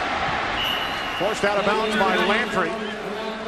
at the 16-yard line after picking up 5. Yeah, Walker showing a nice burst, Terry, to the outside. Nothing there, and bounces it out. Yeah, they brought everybody inside. Flex tight end, safeties came up, corners came up, and it looked like they took away all the gaps. A nice job by Walker of trying to go off guard, then just took it flat, Howie, and just turned on the afterburners and got outside. Much has been made of the speed disparity. Showed some speed there. 42 yards on 7 carries for Walker. 2 tight ends, 3rd down and 5. Quinn lofting it up for Samardzija. Jonathan Zenon on the coverage. Samardzija lost that football. He was looking but could not find it. Blitz came top of your screen, so it's man the coverage on the side. On the bottom here, Zenon, watch. He never saw the ball. He's looking back for it, but he never saw the ball. Well, the sad part is neither one of them saw the ball, and that's the matchup they really That's wanted. what they wanted, man-to-man coverage. Look at Brady. Turn around, get your hands up. You have a touchdown. Samardzija will stay on the field. He will hold for Carl Joya. They were high school teammates, Samardzija and Joya. 34-yard attempt. It is wide to the right.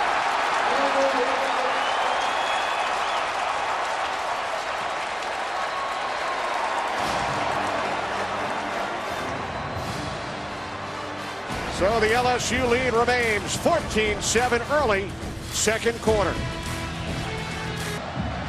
Guys, it was 4th and 5 from the LSU 16. Were you surprised Charlie Weiss did not go for it on 4th down? Well, he was backed up on his own 35-yard line and he went for it. Why not when you're going in to score? This is a bowl game. This is where you want to have fun with your kids.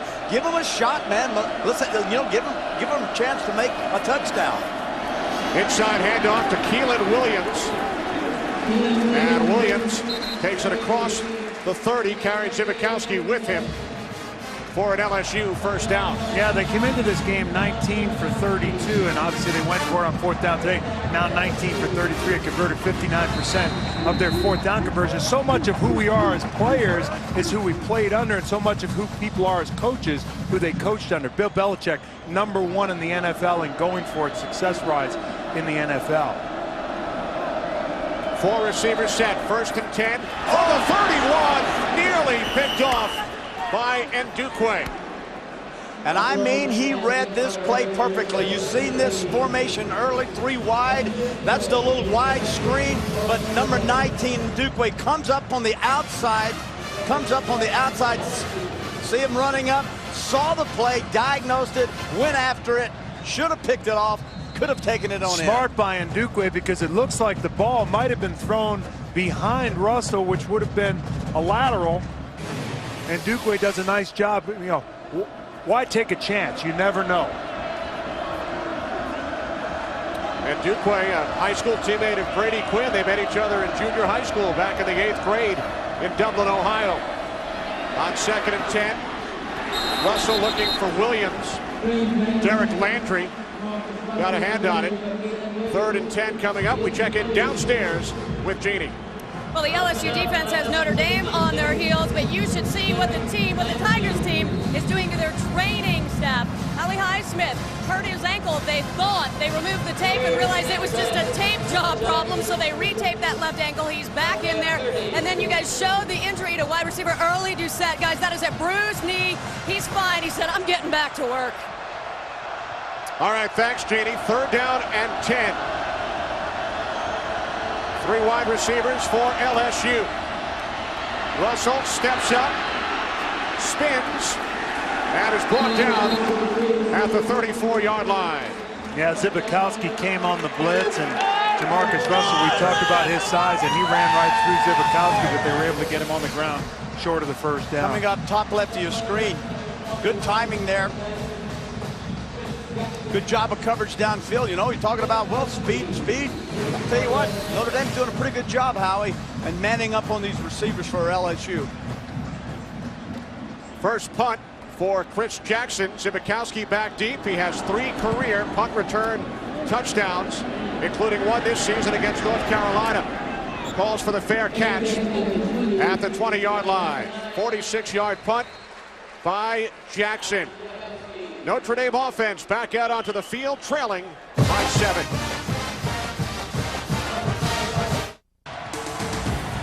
This Sunday, it's the NFC wildcard game on Fox as the New York Giants, coming off a victory over the Washington Redskins on Saturday night, travel to Philadelphia. Giants and the Eagles, 4 Eastern, 1 Pacific on Fox. Charlie Weis, a former assistant under Bill Parcells with the New York Giants. 1st and 10, 21-yard line. Quinn with time.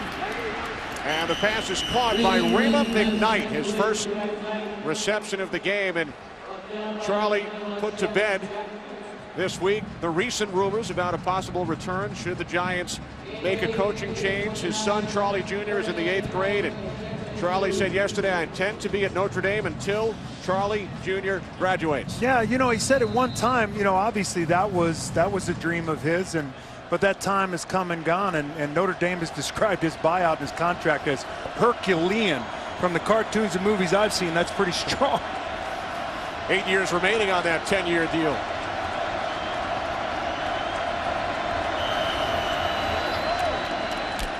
Penalty markers prior to the snap on 2nd and 2. Ball start on the offense. Number 68, 5-yard penalty. Still 2nd down. That's on the left tackle, Ryan Harris, making his 45th consecutive start today.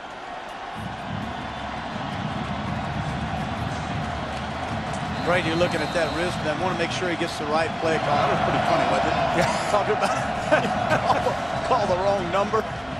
Well, he said sometimes when he doesn't like the play, he says, maybe I got a little dinged on that last play. I thought you said 30, not 32.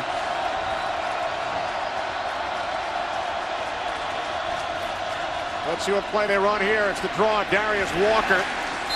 And a penalty marker as Walker took it out to the 26-yard line. Could be another face mask. Could be another face mask. The signal from Tom Walker.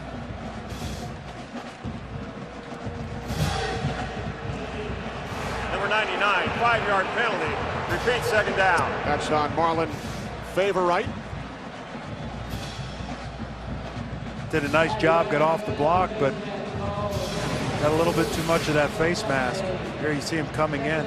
Oh yeah, no doubt. That's an easy call.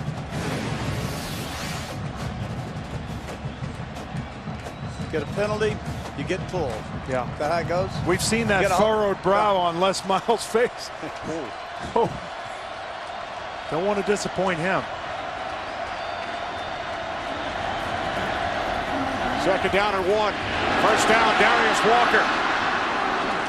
Dragged out at the 36-yard line by Craig Stelz.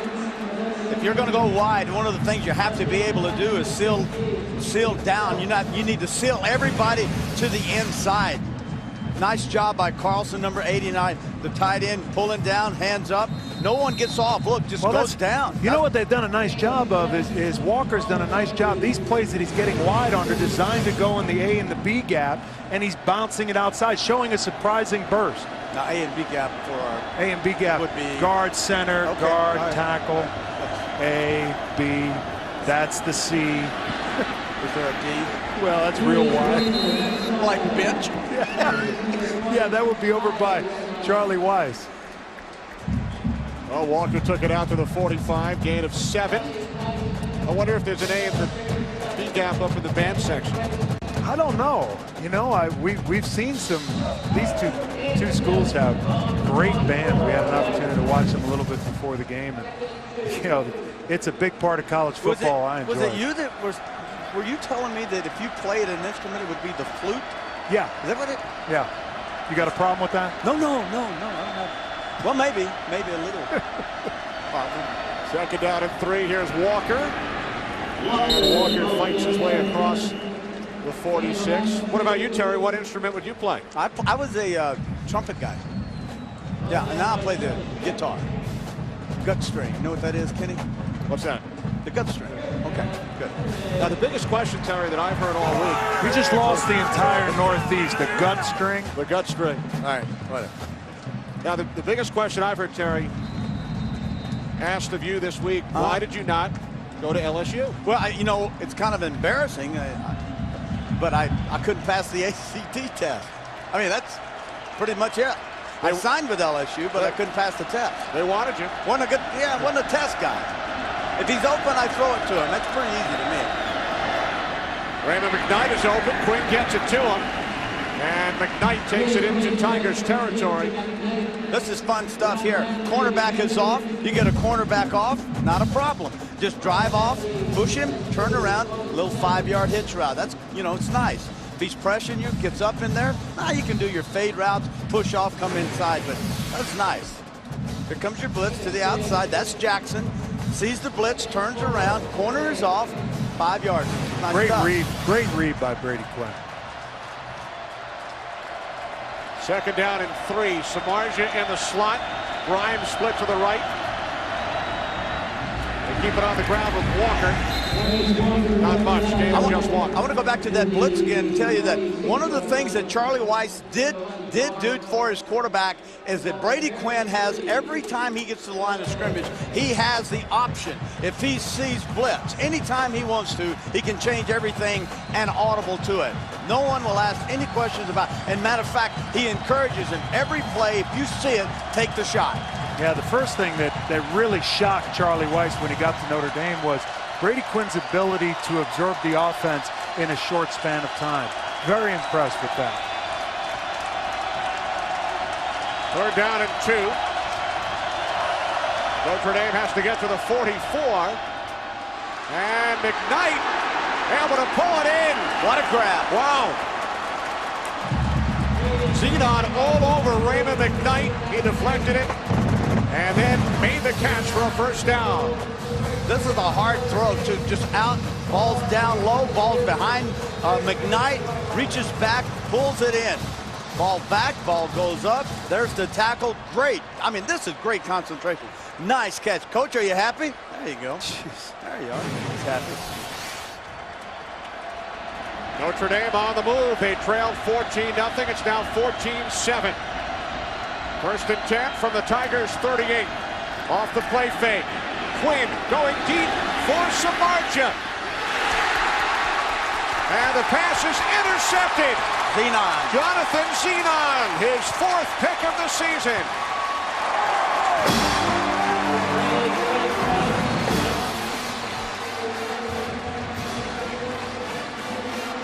The first Notre Dame turnover. Zenon with the pick.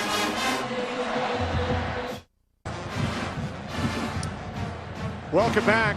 A reminder, in college football, the replay officials upstairs review every play, and they are taking a look at this one. There comes your delayed blitz. There comes Sanders, the middle linebacker, inside. Now, LaRon Landry, free safety's reading the eyes, but it's man-to-man on the outside to Samardzija. There's Zenon right there. Does he make the catch? Now, the question is, this is being reviewed. Did the ball touch the ground? Did he make a clean interception? There he goes up, takes it down. Did he have possession? Right. Yeah. When he rolls over, his arm. Pass was incomplete. Yeah. It'll be second down and 10 on the 38. So no interception for Zenon. Quinn and the Notre Dame offense will return to the field. Well, you wanted aggressive play calling. That's aggressive play calling. Jonathan Zenon's a guy that Notre Dame talked about, Samardzija talked about. That was the guy they were going to work on. Chevis Jackson is probably their best corner. See how I'm not real sure. His forearm was under that ball. No, I'm not real sure he did not, that he made that interception. He didn't show me that he had gained possession of the football before he hit the ground. All right, let's look. He's on the. That's not a good angle. Well, not here. We need that end zone angle. But see the arm? Yeah. See the arm underneath the ball? That ball never touched the ground there. And that's coming from a member of the quarterback fraternity. That's right. Skill guy. Shame on you, Terry. I'm sorry. So a reprieve for the Fighting Irish. Walker gains a couple. All right, let's look at it one more time. Then we'll leave it alone. Samardzija's up. Zenon comes over. Does he have possession? Put down the ball. Where does the ball touch the ground? He rolls over. This is where they thought the ball had touched the ground, but the ball was laying on his forearm. I don't believe it ever touched the ground. But that's just me. Obviously, You disagree, right? You and about 60,000 others in this building. Wow. You're right. Well, there's. Well, they cannot look at it again, of course, because Notre Dame ran another play.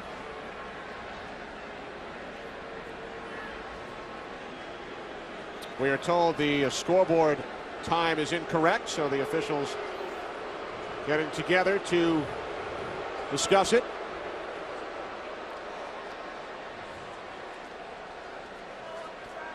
You know, we talked about Samardzija in our opening and his ability to go up and get the football because of his size and great hands, and Quinn's confidence in him, Terry, to throw the ball up even when it appears that he's locked in checking coverage. the function of the clock.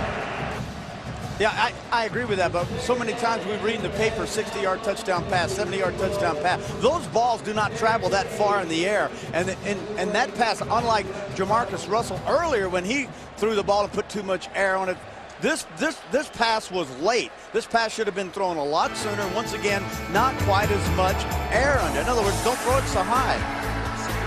Notre Dame's all-time leader in receptions, receiving yards, and touchdown catches. 11 touchdown receptions this season, a school record 15 last year for the senior out of Valparaiso, Indiana. Yeah, Charlie Weiss compares him to Ed McCaffrey, the old Denver Bronco, New York Giant, with more speed. You know, Ed McCaffrey, I was a big fan of his. Very physical receiver. I don't think Samardzija is as physical as Ed McCaffrey, but has similar hands and the ability to go up and get the football. He's long, he's athletic. That's a quick guy, though. You know, as a defensive back, I'm sure one of the problems with tall receivers is you don't realize in looking at tape just how fast they really are. Samardzija on tape for a tall man at 6'5" is very quick. In other words, his legs are really moving. He's not. He doesn't look quick, but when we look at film, if that corner's off, he's on that corner, but he doesn't look like he's getting there fast. Long strider. And he has a decision ahead of him. Will he play football at the next level? Will he play baseball? Will he try both?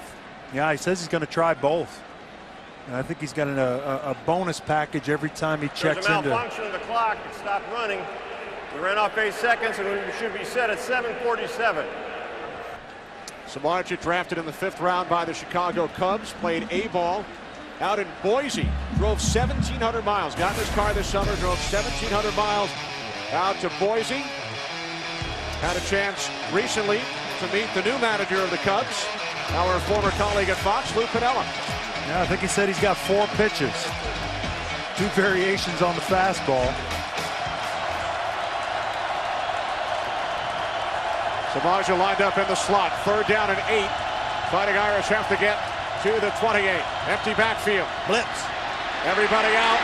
Quinn in trouble. And this time it's picked off legally by Zenon. If at first you don't succeed, try again. And Jonathan Zenon comes up with the interception. Yeah, Ali Highsmith on the blitz. That's a ball Brady Quinn, I think, needs a throwaway. Exactly. Every time they go empty backfield, LSU has a blitz for it. Here comes straight up the center. There's Highsmith, number 7, forcing Quinn out of the pocket. And Brady knows that you just don't do this. You don't, not against this team or any team. Go ahead, just throw it out of bounds. You're outside the tackle pocket. Just let it go. Only the 6th interception thrown by Brady Quinn this season in 451 pass attempts. From the 42, play action, Jamarcus Russell to a wide open Dwayne Bowe. And Bowe lost the football, but he was ruled down. Play action, hold the linebacker, allows Bowe to go down 15, 18 yards. Plenty of time to throw zone coverages. There it is, big hole. Got them all clustered up here, Howie. Step up, there you go. Big old hole down there. Nice job by Jamarcus Russell there and finding Bowe in a deep end. Yeah, LSU does a great job of picking up the blitz, gives Jamarcus Russell time, finds Bowe dragging across the field. Bowe, big, physical, gifted receiver.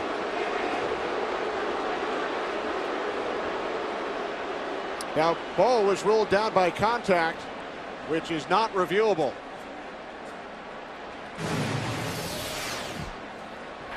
Notre Dame is challenging the ruling on the field of the player being down.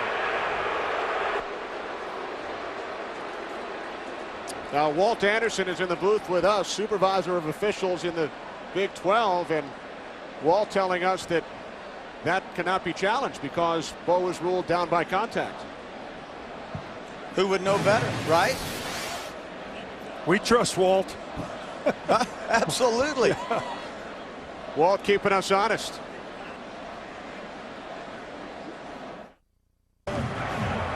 By rule, Notre Dame's challenge of the previous play is not allowed. The ball is ruled dead on the field of play. The play stands. First down. As we said prior to break, down by contact, not reviewable. I tell you what, Terry, I love Walt. I love Walt. Take him off next Christmas list for that towel. Put him down for a VCR. So from the 29, Russell to the outside, and the catch is made by Jacob Hester, and Terry is excited about that. Jacob Hester, Evangel High School, Shreveport, Louisiana. My Aunt Betty's sister is his grandmother, so he claims that we're relatives. I don't want to tell him we're not blood relatives, but nice kid. Nice, yeah. We've been trying to connect the dots on the family tree for days now. Justin Vincent, force back. Well, he's LSU's leading rusher. He's got great hands, and he's a kid that, there he is, Jacob Hester. Jacob, how you doing, buddy? Favorite vacation spot? Shreveport. That's his home. Mine too. Plans his wedding, childhood idol, Dan Marino. Wow. He didn't tell me that when I was sitting down talking to him, and he's a relative of mine in his way of thinking, so that's fine with me. Proposed to his future wife in the parking lot after the Arkansas game, and he actually got down on his knees in front of all those people. That, my friend, takes courage. In Little Rock, and his girlfriend Katie did in fact say yes. Early Doucette. Nice shot. Brought down at the 14. There is a flag on the field as Doucette gained 4. Did you think he would ask her and she was going to say no? Well, as you said, it takes courage. Got it. You should know. Oh, now, you know, come on now. I'm sensitive right now. My telestrator's giving me problems. The pass is behind the line. There's no penalty for an ineligible receiver downfield. Third down. Terry, Jacob Hester and Katie will tie the knot in Shreveport July 28th, and I thought it was very nice of you to clear the calendar because Jacob let you know and let us know that your invitation will be in the mail. And since Shreveport is his favorite spot, I assume that the honeymoon will be in Shreveport. Where else? Makes sense, right? Heck of a football player. Halfback, fullback, H-back. Does a lot of things for this football team. Third down and 7. Tigers have to get to the 7-yard line. Russell moving out of the pocket. Now throws it through the end zone. Good coverage on Bull by Zibikowski and Wooden. Trying to hit the flat, coming down to the bottom. Is Bo coming underneath? Nice job running just stride for stride right there. Good job coverage. The other side moving out of the pocket. There's his freshman tight end, Richard Dixon. He's covered. Nice job by Joe Brockington right there. Good job by the linebackers. Nobody open. Flip your wrist, throw it away. Nice job. Did I say that was a nice job? Yeah. Okay, good. And now Colt David out to attempt a 31-yard field goal. Matt Flynn puts it down, and David's kick is wide to the right. So the LSU lead remains 14-7. Notre Dame starts from their own 20. Mounier Prince in the backfield. Quinn looking for the speedy Prince. Incomplete.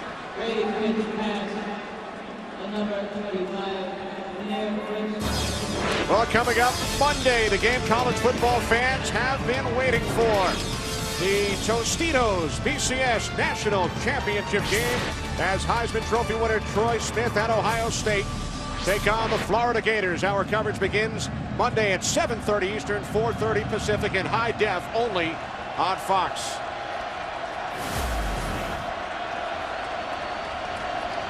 Second and 10, 3 wide receivers. Keep it on the ground with Walker.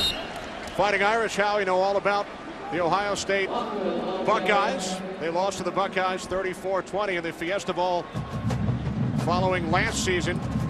Ohio State gaining 617 yards of offense in that game. Yeah, and I think one thing that became very apparent for Charlie Weiss and Notre Dame was the disparity in speed, and they've worked to address that. Munir Prince, who you saw in there in the last play, halfback, dropped that swing pass. He's a guy, true freshman, great speed, and they have a lot of speed in the freshman class this year and in their class coming in next season to South Bend. 3 wide receivers. Quinn out of the shotgun on 3rd down and 7.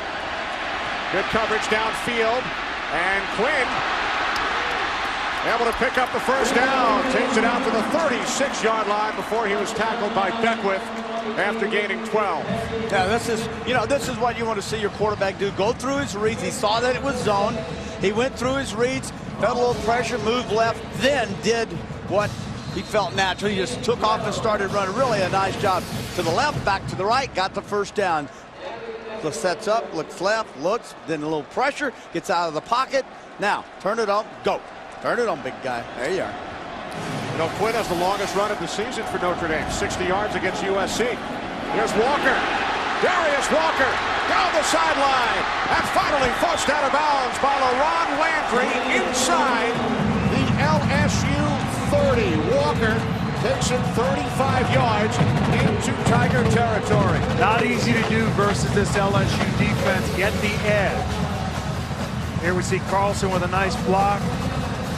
They pull Santucci around. He gets the edge, shows that speed. We talk about track speed, we talk about off the field speed, but we talk about football speed. How does that track speed relate to the football field? And I think we saw it there. Walker has that track speed that translates to the football field.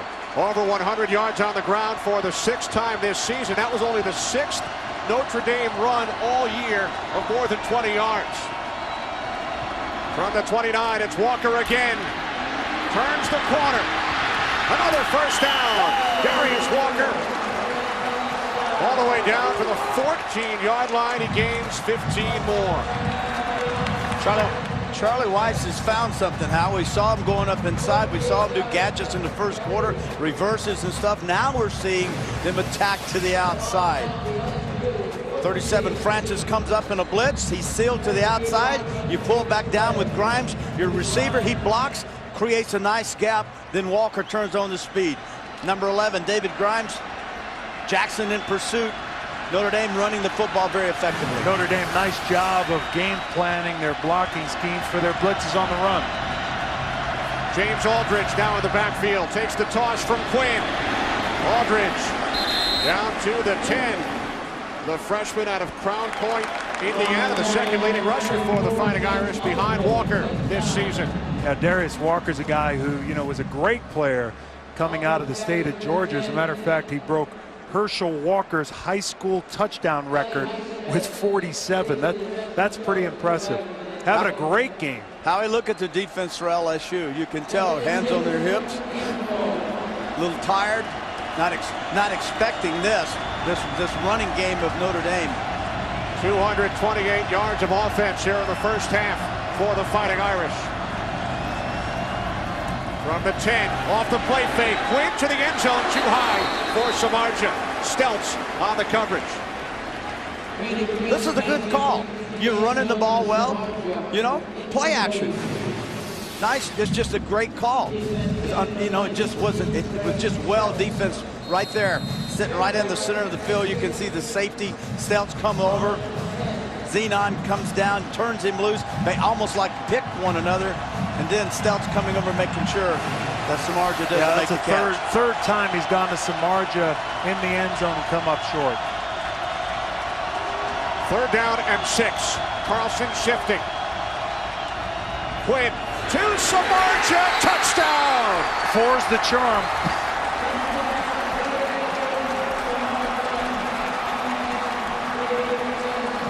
It's not like you don't expect this, right? It's not like they're gonna throw the ball to Samardzija, you know, on a little fade route. Time of possession already 15-20 in favor of Notre Dame and only 6:50 for LSU. There comes in, you missed the jam. Zenon misses the jam. Safety can't get over in time. Good throw, great catch, smart. This is just smart football. Yeah, Charlie Weiss said Jonathan Zenon will be the player of the game, either for LSU or for us. I'm not sure which, but he'll be the player of the game. Well, what Coach told us was very simple. You will know the cornerback. There's one corner for LSU that we think we can beat. He wouldn't tell us. Well, now we know who it is. It's number 19, because this is where he's been throwing the football all day. Zenon comes in, misses the jam. Safety can't get over. It's a good, quick pass, and that's how you score touchdowns. And it's something you would expect with Samardzija being 6'5". Yeah, we talked about adjustments, and Charlie Weiss talking about not waiting for halftime to make those adjustments. That's the Parcells, Belichick school of thought. Certainly Charlie Weiss has done a great job of making adjustments here in the first half. First career touchdown in a bowl game for Jeff Samardzija. Playing in his third bowl game, his school record 27th touchdown reception. Aerial coverage of tonight's game provided by Budweiser Select.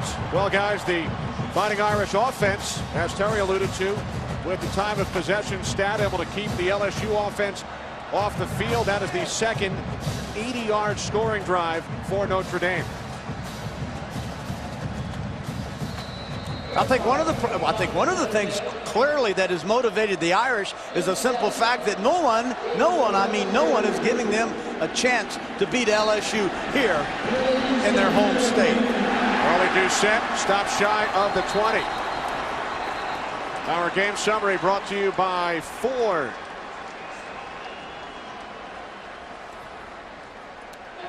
Fighting Irish, 238 yards of total offense, 147 from Darius Walker. LSU led 14-0 just 9 minutes in.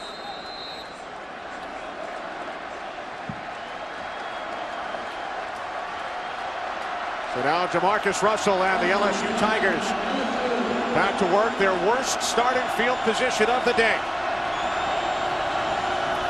From the 18-yard line, Justin Vincent stays on his feet. And Vincent, terrific second and third effort, gains 19 out to the 37-yard line. Yeah, it's interesting that it's obvious that they've kind of decided to stick with, they trust Justin Vincent. He had a great game in the national championship game his freshman year. Then it went to Broussard at halfback. He had the knee injury, the infection, then the subsequent second knee surgery. Keelan Williams has been a factor this year. Jacob Hester's been a constant. This is a big back, ballooned up to 260 after the second surgery. Said he spent a little bit too much time in the yo-yo or ding-dong aisle and get over to the salad aisle, and he's down to 235. 6 defensive backs in now for the Irish. First and 10, 37-yard line. Russell looking. And then he throws it out of bounds. In the vicinity of Dwayne Bowe. Well, dramatic overhead shots of tonight's All-State Sugar Bowl provided by the DLP Ultimate Picture Cam. DLP is the official HD TV of the BCS on Fox. DLP, it's amazing. It's the mirrors. You got one of those cameras at your house, don't you? Sure do. Hopefully it's outside the front door. Huh? Yeah. No. Security. Exactly. No, I don't need security where I live. It's not much there. He might. Jersey boy there. John Bon Jovi on the sidelines. Play blown dead prior to the snap. Yeah, these screen passes right now sound like a pretty good deal. But with your playing zone. Before the play, timeout, Notre Dame. Their second team charged timeout of the half. When you play, when you're in with a minute and 43 remaining in the half, you're anticipating LSU throwing the football, so you play more zones. Against these zones that the Irish are playing, the holes are open deep in the middle, 20-yard ends. That's where the seams are. Notre Dame, 1 timeout remaining. Coming up, the blockbuster Total Access halftime show with Chris Rose, Jimmy Johnson, and Heisman Trophy winner Tim Brown. They'll have all the highlights. Plus, we'll bring you the All-State $50,000 field goal kick, and you'll hear from both universities' bands. That's coming up, the blockbuster Total Access halftime show. Yeah, the bands are getting ready. There's our sidekick, Jimmy Johnson, and my old teammate, Tim Brown. He's got to be happy with the way this thing's going in the first half after a rough start. Notre Dame is Look at Coach Johnson down there rehearsing. Got it all written out. Got everything perfect. Picks his mic up. We're watching you, Coach. Picked his mic up. Now he's going to move his lips because he's rehearsing everything he's going to say. Looking at the monitor. Jimmy, get any sleep last night? Jimmy and Chris arrived 3 a.m. from the... Well, he didn't make the meeting. We had a production meeting and everybody was there but Coach Johnson. A minute 46 remaining. All right, corners are off. Corners are tilted. Looking inside. There's your cover 2. Have some fun with it, Jamarcus. Empty backfield. Russell firing downfield for early Doucette. He makes the catch. And Doucette is dragged out by Ndukwe inside the 5-yard line. Well. Big plays. You play cover 2, you play zone, the holes are all over the place. Just give yourself a little time. One of the things the pros love about Jamarcus Russell is the fact that he can just flip it 60, 70 yards, no problem. Beautiful job getting out of the pocket, finding his guy, laying it up there, Doucette. Perfect. 58 yards, that matches Russell's longest career completion. And it is a new career long for early Doucette. First and goal from the 5. Russell to the end zone through the hands of the tight end, Richard Dixon. Yeah, Richard Dixon was open right at the snap of the football. He was wide open. He actually ran and got covered by continuing. Play action at the goal line. There it is. Fake it inside. That's not the intended receiver. That's Milt Cole. That's the other tight end. Dixon was back behind him, and I mean wide open. One of the things you like about Jamarcus Russell is he runs to throw, but he had an opportunity there. It was wide open just to run unabated into the end zone. Touchdown passes are cool. Yeah. So I've heard. Yeah. 4 wide receivers. Russell looking to run it in. Great call. He does. Touchdown, Jamarcus Russell. Great call by offensive coordinator Jimbo Fisher.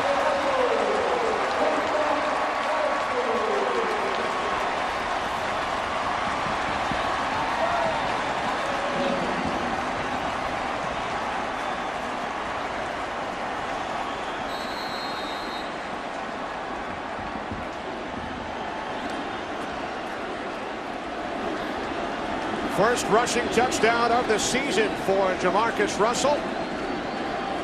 4th of his career. Colt David adding the extra point. The LSU Tigers back on top by 7. Brad Holm, center, 74. Johnson, Brian Johnson, 76. Nice job, push their guys outside, and what a beautiful job here. Set up, show pass. It's not a blitz. It actually was just zoned down at the goal line. Big 260-pound Jamarcus Russell just takes it on in. You talked about it at the top of the show, Terry.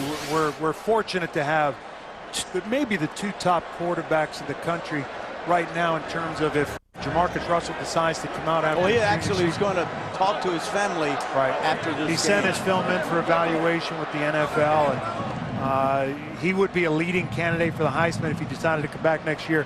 Could be the first or second player taken, but what we're seeing in both of these quarterbacks, poise, calm, great leadership. What have I always told you? I don't care about your size, how great your arm is, but if you panic, you can never play quarterback. And the first thing is you got to have poise, and both of these young men, Brady Quinn and Jamarcus Russell, both of them extremely poised. So Terry, what do you think? Should Russell stay? Should he go? Well, that's not my decision. I mean, he's a redshirt guy, so he's had his 4 years here, and he's got an opportunity with the money that's out there. You know, you got to figure if he's first or second, you know, it's millions of dollars, and it depends too on whether or not he's enjoying the college life. Like Matt Leinart liked it so much, he decided to come back, and I applauded. Peyton Manning came back, so maybe he will come back.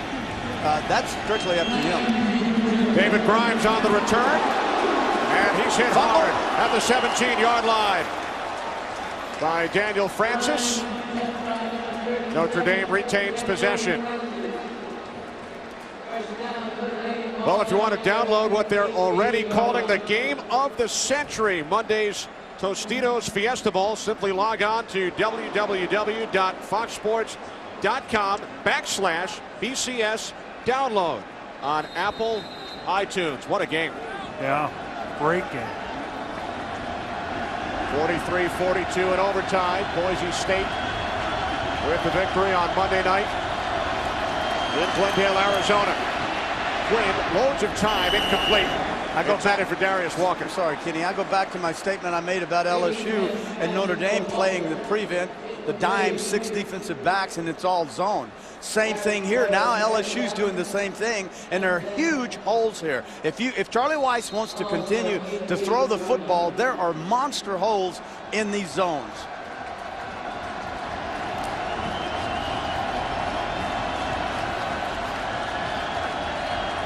.49 seconds remaining. Second quarter. LSU by 7. On 2nd and 10, Walker. Already over 100 yards on the ground. And he's forced out of bounds after a gain of 2 by Highsmith. Two quarterbacks, Brady Quinn, 10 of 23. Marcus Russell, 9 of 15. And I believe Brady would have been a lot more efficient. I just think he came out a little bit, too jacked up, all excited about playing because he had some balls that were very high. And you have to think these two quarterbacks have to be looking out of the corner of their eye, see how the other guy plays. So much hype going into this game with these two great quarterbacks. 3rd down and 8. Check, Brady Quinn. Check.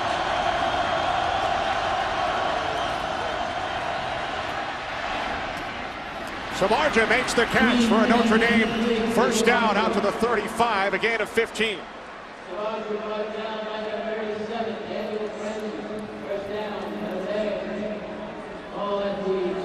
Clock stops.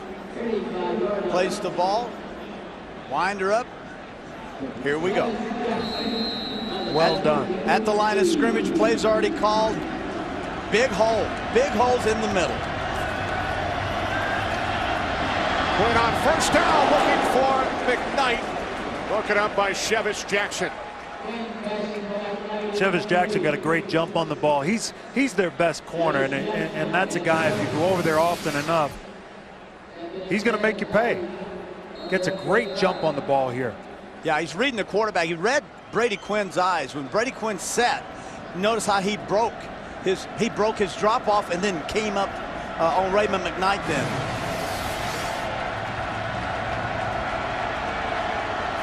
Second and 10, 27 seconds remaining in the first half. Samardzija in the slot. They keep it on the ground with Walker. And Walker takes it out to the 42, gain of 7.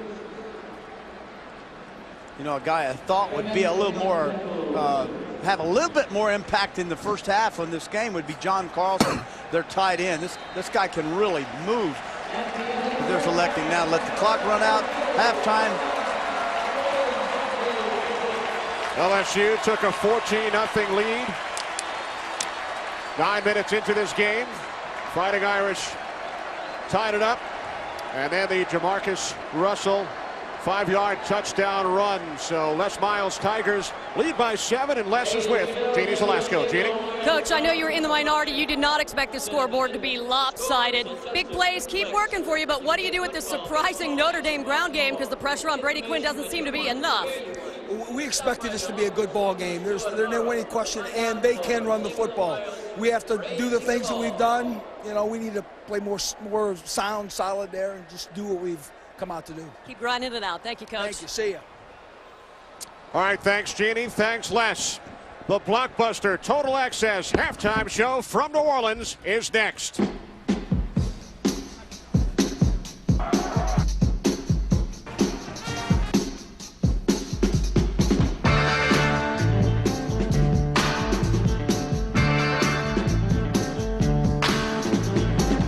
Superdome, the 73rd All-State Sugar Bowl. Kenny Albert, Howie Long, Terry Bradshaw. Guys, your thoughts on the first half? Yeah.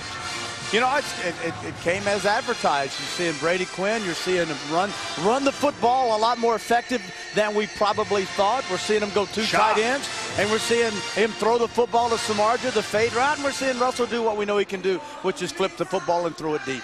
Yeah, if you had told me before this game that Darius Walker would have 125 yards in the first half on the ground, I'd be shocked. Yeah. Against this LSU defense, against this defensive front, here's a play designed to go right off tackle. Quick hitting play, 5 yards. Designed to go inside, bounces it out, showing that speed that Notre Dame supposedly didn't have. And wide receivers blocking downfield, and you know something, Howie. If you get long runs, wide receivers are responsible for springing these backs by blocking downfield, and boy, they've done a great job of that. And we talked about Charlie Weiss wanting to make adjustments before halftime came, and I think the adjustments they made in terms of setting up their blocking combinations in the run game to combat LSU's blitzes were the key to the first half for Notre Dame. Yeah, you couldn't get to him. Notre Dame, LSU must have blitzed, what, 15, 16 times easily, and Notre Dame went automatically to two tight ends, maximum protection. Now, it hurt them in their passing game, but it protected their quarterback. LSU led 14-0. Notre Dame came back.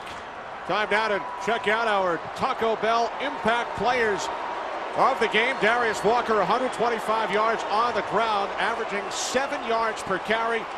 DeMarcus Russell, 170 in the air, 1 touchdown pass, and he ran in for 1. This is the corner route to early Doucette. A little bit late, a little bit high, then comes back to Bo. Down at the goal line, touchdown. Now the zones. Get the zones, get past that safety. Boy, you put him in a two-way go. Good job. The quarterback draw down inside the 10-yard line. Touchdown. So there's your package for LSU, throwing the football deep. And then, of course, they got their running back, which is their quarterback, to get into the end zone for them. Our first half numbers brought to you by Dodge. Fighting Irish outgaining the Tigers. Yeah, the thing that stands out to me there is the 1931 and time of possession to LSU's 10-29. That big physical defensive front, you talked about it towards the end of the first half, looked a little bit maybe winded, maybe a little bit tired. If that running game continues for Notre Dame, it gives Brady Quinn an opportunity to work the play action pass, settle down a little bit. As you mentioned, he came out a little bit jittery maybe, forced some of his throws a little bit. Yeah, that's true. And Charlie Weiss made the adjustments, Howie. And the thing that I did not expect was that when they went to two tight ends, how that would impact their passing game, which pretty much in the two tight end package was non-existent. Well, one of the things Charlie Weiss talked about was not making Brady Quinn available for big hits from this defense. And as you mentioned, they've gone one to left, one tight end in with the fullback, two tight ends in, max protection. Second half about to begin. Let's check in downstairs with Jeannie. Thank you, Kenny. Well, I talked to Coach Weiss, and as you know, you said it earlier in the broadcast, he's not big on halftime adjustments. He likes to make adjustments during the game. So what did he say to his team at half? He said, I told them to keep doing the things that they were doing right and stop doing the things that they were doing wrong. I said, all right, Coach, a little more specific. He said, look, we are really starting to control that line of scrimmage. You could really feel the momentum building on the sideline. That's what they're really going to focus on here in the second half. Charlie Weiss has played the underdog card for the last month ever since this matchup was set. He said, we're not going to throw in the towel, in case you're wondering. The guys are going to hear we have no chance 1,000 times prior to January 3rd. Charlie Doucette on the return for LSU. Remember, LSU won the toss at the start of the game, but deferred, so they receive the second half kickoff with a 21-14 lead. Trendon Holiday, one of those players that Les Miles had to discipline for coming in late, who missed the first half, was in on that opening kickoff return, and he's back in the game, and we'll probably see Daniels too maybe in the second half on defense. 4 LSU players did not play in the first half due to the rules violations. First and 10 from the 19-yard line. Vincent, the lone back. 3 receivers set. for the Tigers. Justin Vincent up the middle. Good push out for the 30. First down, LSU. Spread them out. Isolate your receivers with linebackers and safeties and corners. Run inside. More outside than there are inside to stop the run. Not just, it's just kind of, you got a whole bunch over here, we'll just run a whole bunch over there. Vincent, the senior out of Lake Charles, Louisiana, leading rusher today for the Tigers. Yeah, you see them in that short huddle they like to run. They huddle up about 2 yards from the line of scrimmage. Again, 3 receivers set. Russell to early Doucette. And Doucette brought down to the 35-yard line. His team leading 6th reception. He lost the football. Notre Dame recovers.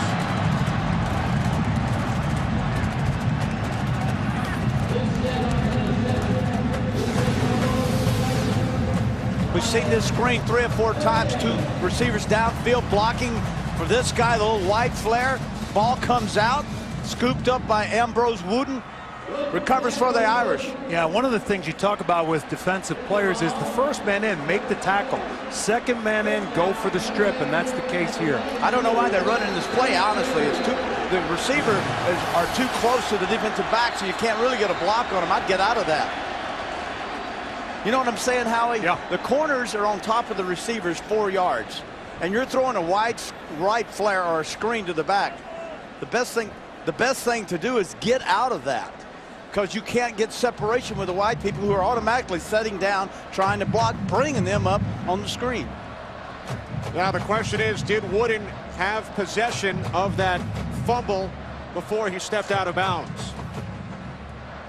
That is what they will take a look at upstairs. That is also why Notre Dame tried to run the play quickly. Yeah, and it's smart. Notre Dame trying to get back up on the ball, get the play snapped before they have an opportunity to review. Wooden had possession. Let's see. Not sure. Well, this is going to be close. Oh, you didn't like the other one. I'm saying, what do you think? Dukeway comes up, ball strip. Let's look. Wooden. Did he have possession? Yeah, I think the first angle was the best angle. The question is whether he established possession of the ball before he stepped out of bounds. Right. LSU is challenging the ruling on the field of a fumble and a recovery and out of bounds. LSU is challenging the ball was never controlled as it went out of bounds. Yeah, Les Miles, this is a good challenge. Yeah, we talked to Les Miles about challenges and what his kind of philosophy was. And earlier in the season versus Arizona, saw a questionable play. You've got the one challenge. You don't want to blow that, so you call a timeout, give him an opportunity to review it without wasting your challenge. Doucette was stripped of the football by Ambrose Wooden. But the question is, and Les Miles has challenged the call. All right, let's look. The question is, did Wooden have possession? Hands there, pulls it up. Bo knocked it out. Bo knocked it out.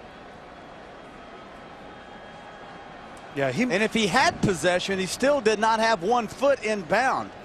Here's the angle. Okay. Ball's up, 22, Wooden. There he is. Only has to get 1 foot down in bounds. Okay. Ball. He did not have control of that ball. They're gonna rule this a. Now, because it was ruled possession for Notre Dame on the field, there must be indisputable visual evidence in order to give the ball back to LSU.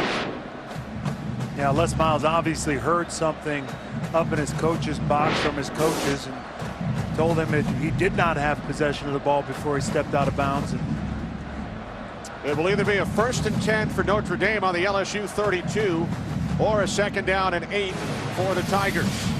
All right, here's look again. This is the good angle. Ball stripped. Fumble. Recovered. Possession. No. Doesn't look like it, does it? No. Did not have possession. You said that with great conviction. Well, I just saw it on the replay. Okay. I saw what I saw. What did you see? I saw what you saw. Yeah, what? And so you're saying what I just said. Who's right? Who's on first?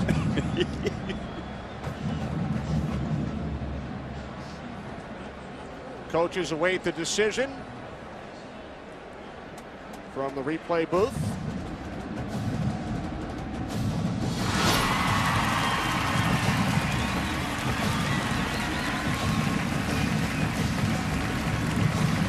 The question is, did Ambrose Wooden have possession and get 1 foot down inbounds before Wayne After Bowe review, knocked the ball the loose? field is reversed. Notre Dame player did not control the ball before going out of bounds. It'll be second down, LSU. So Les Miles loses his challenge but gets the timeout back. Did you get that? Mm-hmm. One challenge, successful. Keep the timeout. Well, now you're out of challenges.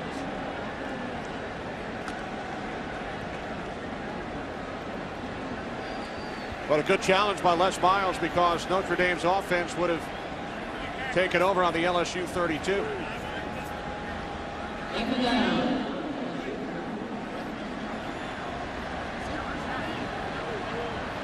Les just said, if I'm right, I don't get my challenge back. No, you do not. You get only one challenge, you get the timeout back, but not the challenge. I'll tell you what, you're impressive. You read lips like Jack Bauer. 24 coming back. That's right. Baddest man on the planet.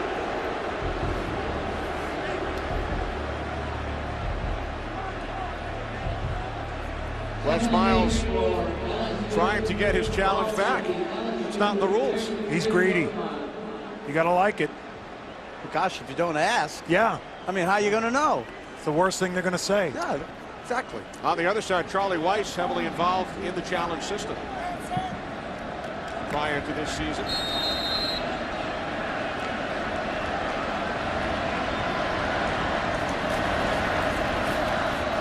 Russell on 2nd and 8, complete to Davis for a first down out to the 49. Gain of 17. Nice job by Buster Davis. Came down inside, saw that the zone, big hole in the zone. So instead of sprinting through the zone, Howie, he just slowed it down and made a nice big target. Inside number 3, see, just slows down. Nice big target there. Made it easy for Russell to get him the football.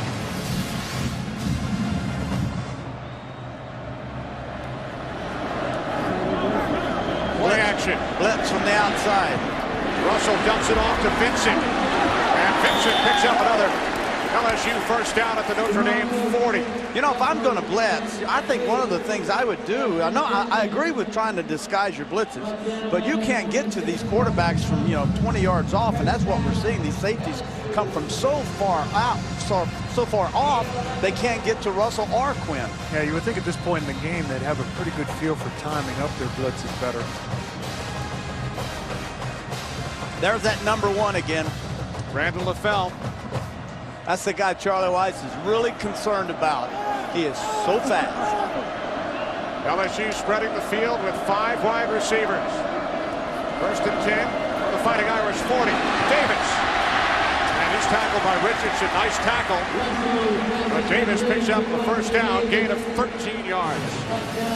Little quick slant. You like this. Take your ball, pull it up, high release, quick slant. One of the greatest routes in all of football is the slant, which is almost like a crossing route because it runs away from man coverage and it runs through zone. So it's a great route, and you've got big receivers like Doucette and Bowe who are big targets for you. And with that completion, Russell over 3,000 yards for this season, now hitting early Doucette. Russell, only the 2nd LSU quarterback to go over 3,000 yards. Rohan Davey, who played for Charlie Weiss in New England, did it back in 2001. One of the things I like, Jimbo, is what he's doing now with this offense. One of the problems LSU, if they've had one offensively, is that they've said to themselves, we're going to run, we're going to run, we're going to run, regardless if we're getting anything out of it, when in fact they should be throwing and throwing and throwing. And this is what we're seeing now. Heck with the run, passes there, let's take it. Working a lot of screens. Wide receiver screens. LaFell split to the right. 2nd down and 7. Corner square up down here. Here comes your little linebacker blitz. And it's Vincent. And Zibikowski coming up to make the tackle after a gain of 3. Coaches talk so much about football and how complicated it is, but for our viewers out there, really there's only two coverages. It's man or it's zone. That's it. Now, you just got to figure out from formation of which it is, but one of the keys for a young quarterback... Which of the 42 variations there are. But really, if you look at your corners and how they line up on your receivers, if they're square up and looking at them face to face and not paying any attention into the backfield, that's man coverage. 5 receivers set, 3rd down and 4. LSU has to get to the 18, and Russell will try and do it himself. But he is wrapped up by Trevor Laws. Fool me once, Howie, what? Shame on me? Yeah, they did a nice job. Frome does a nice job coming in from that right defensive end spot. Yeah, they're running a tough stunt here with the tackle going first. The end loops around. It's the perfect stunt to be in versus the quarterback sneak. So what you're saying is they kind of felt like that's what they were going to do when they went empty backfield. You can bring your defensive end inside when you don't have a quarterback that's mobile enough to get outside. It's a fake. Matt Flynn with the pitch back to Chris Jackson. First down, LSU. Matt Flynn, the backup quarterback, is the holder. Pitched it back to Jackson, is a terrific athlete, plays third base on the LSU baseball team. And Jackson runs for the first down. Win down, number 15, MVP of the Peach Bowl last year. Remember when Russell wasn't playing, picks it up, options the end comes at him, pitches it out on the outside. Here we go, right there. There's your pitch out. We saw them work this play in practice. Tell you the truth, it looked better in the game than it did in practice. Terry referenced the Peach Bowl. Jackson, similar play in the Peach Bowl last year on a fake field goal. Ran for a first down. They do it again here in 2007 as Vincent takes it inside the 10, down to the 8. So we've seen some trickery from both head coaches today. Fake punt attempt earlier, back in the first quarter by Charlie Weiss. Yeah, and you know, it's kind of the game within the game. Charlie Weiss, famous for his play calling, his aggressive play calling, and Jimbo Fisher is an aggressive offensive coordinator. His name's been talked about for a number of positions around college football. 11th play of the drive. DeMarcus Russell on the drive is perfect. 6 for 6, 53 yards. Vincent. And he is forced back. Chris Frome in on the tackle. There he is on the right side of your screen, number 75. Why does he wear 75? Used to go to LA Raiders games. Huge Howie Long fan growing up on the West Coast. Nice kid. Really nice kid. Enjoyed talking to him. Oddly enough, out of California, he was looking at Michigan and Notre Dame, and his mom's from back that way and hated Michigan and was happy that he ended up going to Notre Dame. Celebrated a birthday yesterday, turned 23 years of age.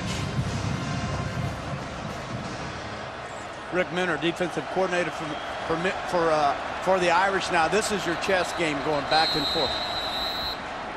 Timeout called by LSU. 3rd down and 2 when we return.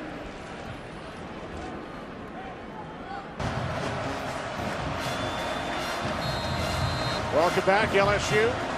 Looking to extend their lead. 12th play of the drive. Russell to the end zone. Incomplete. Dwayne Bowe, the intended receiver. Just a little behind.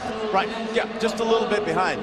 You know, big, tall guy like Russell, he's get his hips around, stride, step out there, a little bit too much arm that time, and then ended up throwing the ball behind Bowe. Bowe was wide open on the quick slant. It was an excellent call. Yeah, they picked the blitz up well, and he had time to deliver the ball, and as you mentioned, he's just a little bit behind. They sent out Jackson for the fake. This is Colt David, who missed from 31 yards out back in the first half. This a 26-yard attempt. Flynn is the holder. Puts it down. And the kick by David is good. So the LSU Tigers take advantage of the challenge by Les Miles. The play reversed. And they wind up scoring 3.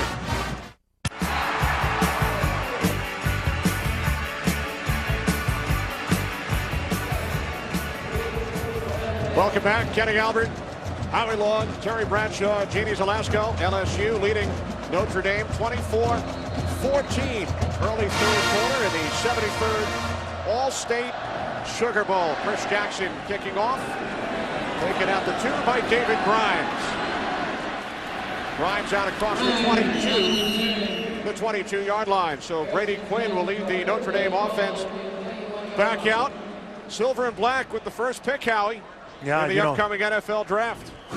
I think he'd look good in silver and black. Charlie Weiss talks about, when he talks about two quarterbacks, Tom Brady and Brady Quinn, his eyes light up. He says that Brady Quinn in 3 years will be the 3rd best quarterback in the entire NFL. Behind? Well, I think Tom Brady and Peyton Manning. Yeah. That's a powerful statement. Who would know better?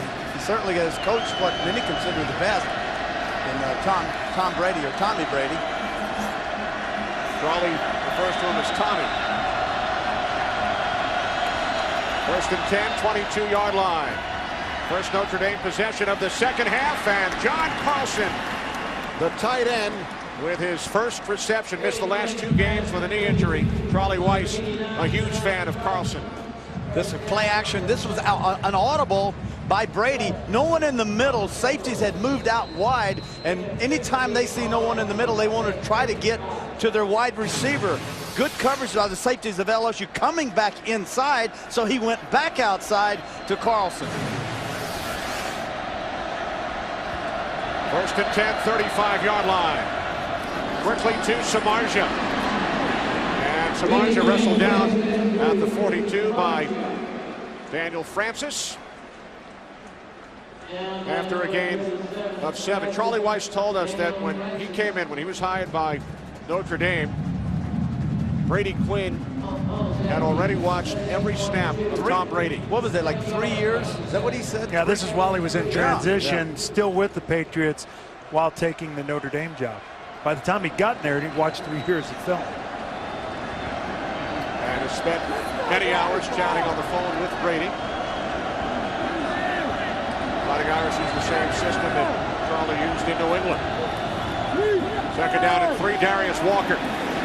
And he's met by the first team All-American Glenn Dorsey. So a 3rd and 3 coming up. Notre Dame, of course, with a great tradition at the quarterback position through the years. Johnny Luchak, Paul Horning, Joe Theismann. Played against both those guys a little bit. There's Joe. Rooting for his Irish. I noticed, I didn't see Terry Hanratty. I played with the Rat, Terry Hanratty, and he was a great quarterback for Notre Dame.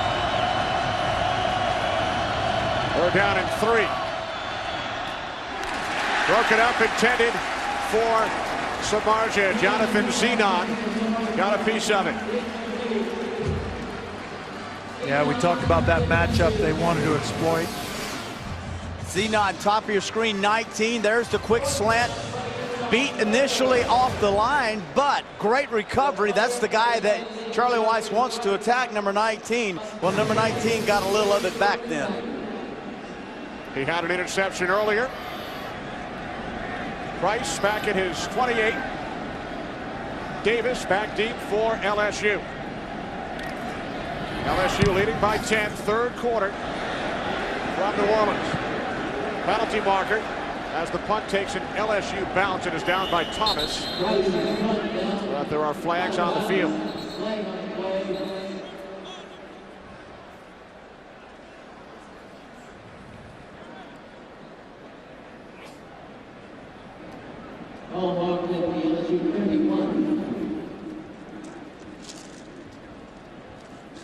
It's like maybe a block in the back. This would be key for field position. During the run back, illegal block in the back, number 30 on the receiving team. 10-yard penalty, first down. That's on LaRon Landry.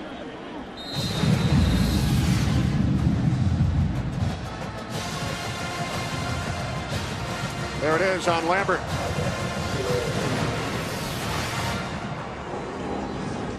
Monday night.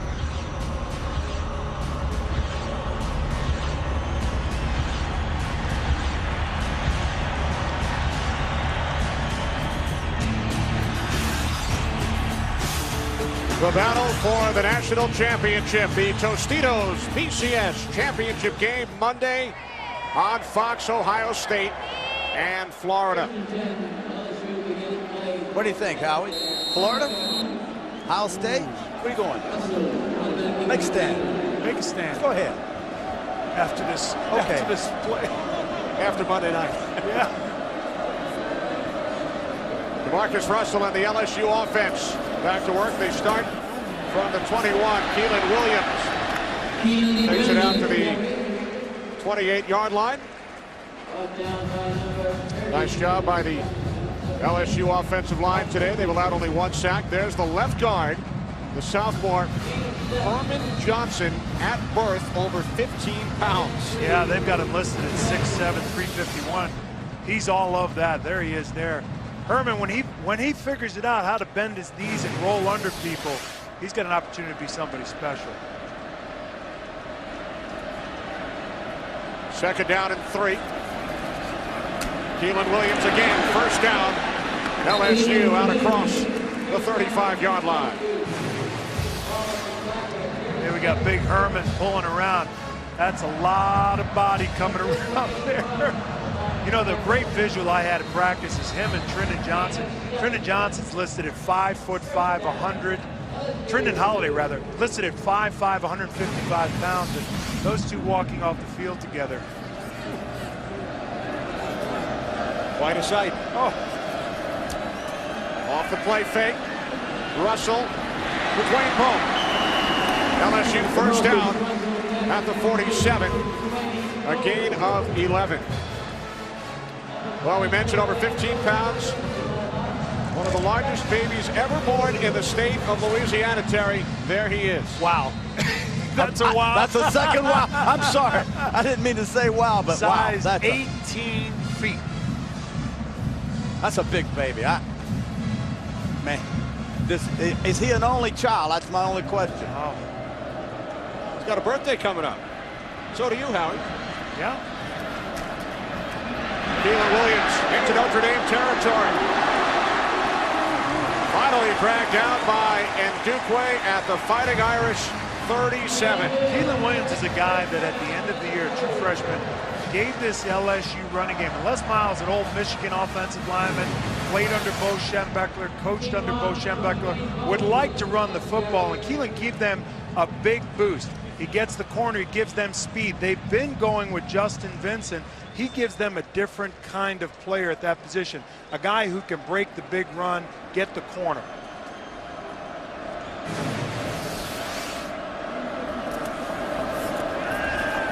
Play action. Russell to his favorite target throughout this 2006 season, Dwayne Bowe. Dwayne Bowe had LASIK surgery after last season. He had dropped a lot of passes. And so they took him in, checked his eyes, and said, you need surgery. He got the surgery. And the first thing he did when he opened up his eyes and he could see, I asked him, I said, well, did you have a girlfriend going in? He said, yes. I said, when you opened up, I said, what happened after you could see? There you go. That gives you an idea of what he was looking at. Well, when he opened his eyes up and he finally could see, he said he broke up with her. So that's not a good story to tell on national television, but that's what he did. Terry. I'm gonna get my eyes fixed. Early Doucette takes it inside the 20 to the 19. Jeannie. Yeah, Bo was legally blind. He said he really shouldn't have been driving a car. So you think he could catch a football? He has so much talent. He was 2,400 in one eye. Told us that he saw 3 footballs coming at him, and he just hoped for the best that he'd grab the real one. And oh yeah, the girlfriend story. Back to you. Catch the one in the middle. Early Doucette shaken up earlier, flips off the field. 2nd and 6 from the 19. Fell in the slot. This is the 20th play for LSU this quarter to 4 of Notre Dame. Wow. And it's Keelan Williams, but he is met by Mike Richardson coming up from the right corner. But getting back to Dwayne Bowe, he and Jamarcus Russell very close. He told us they spent about 14 hours a day together. He says, Jamarcus is my little brother, even though he's bigger than me. Yeah, and he is that. They're both very impressive. You watch these wide receivers in practice, how they compete how big, how physical, how much pride they take in catching the ball and competing with one another. Jamarcus Russell certainly has a great rapport with these wide receivers. They've played together for a while. LSU spreads the field. 5 receivers set. They have to get to the 13 for a first down. Russell to the end zone, just out of the reach of Bowe.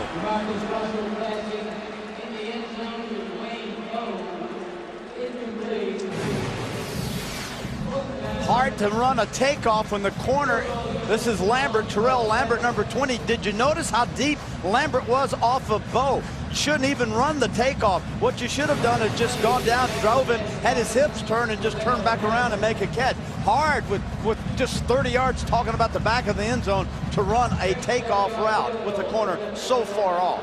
37-yard attempt. Colt David hit from 25 from the left hash. And David's kick is good, extending the LSU lead with 3:48 remaining in the third quarter. It's the Tigers 27, the Fighting Irish 14.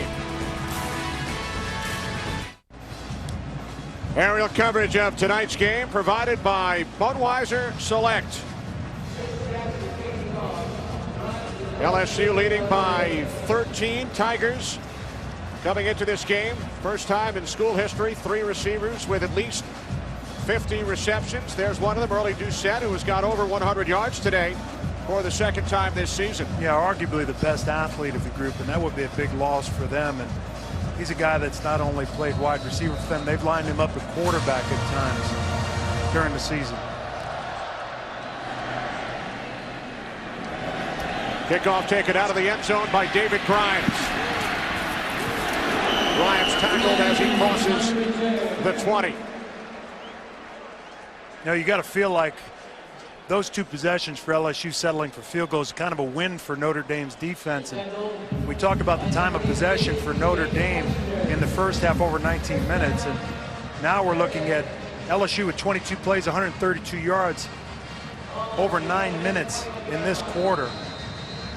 That defense has been on the field a lot for Notre Dame this quarter. Yeah, and now Charlie Weiss has to go to that bag of tricks again. You know, has to make the adjustments on the field. You know, you can't panic here with 3:28 and 8 and counting, but you do need to get out and score. First and 10 from the 21. 3 receivers set. Quinn in trouble, and he throws it away. Marlon Favorite with the pressure for LSU. Favorite and Jackson. You know, this is one of those play action things that you like doing, and when you do play action back there, Howie, one of the things you want to do is you're trying to either hit quick slants or quick outs, or, you know, little short things. But good job by LSU of covering everyone, got the pressure on him, and then finally Brady, when he got out of the pocket, just threw it away. Didn't have time to set his feet off the play action. Favorite and Tyson Jackson in on pressure. Second and 10. Samardzija in the slot. Quinn from the shotgun. Comes your blitz. Over the middle. Samardzija made the catch, took a hard hit at the 26-yard line. And for Jeff Samardzija, his 7th reception today, tying the school record that he set last year, 77 catches this season. Yeah, we see Daniels back in the game at safety. Samardzija takes the big hit. We saw a little bit earlier where he had that ball on the slant, probably looked off the ball and looked to the safety. Would want to have that one back, but that was a tough catch. Third down and 4. Fighting Irish have to get to the 31. Walker off the fake by Quinn, and he's bottled up. Again, it's Marlon Favorite, the sophomore out of Harvey, Louisiana.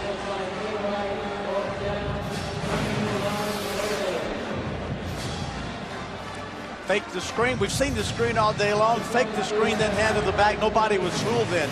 No, it's funny. We're what, 27 earlier. Did we not see him go for it on 4th down? So you're going to get in position again if you're Coach Weiss, where you may be forced to start taking more gambles.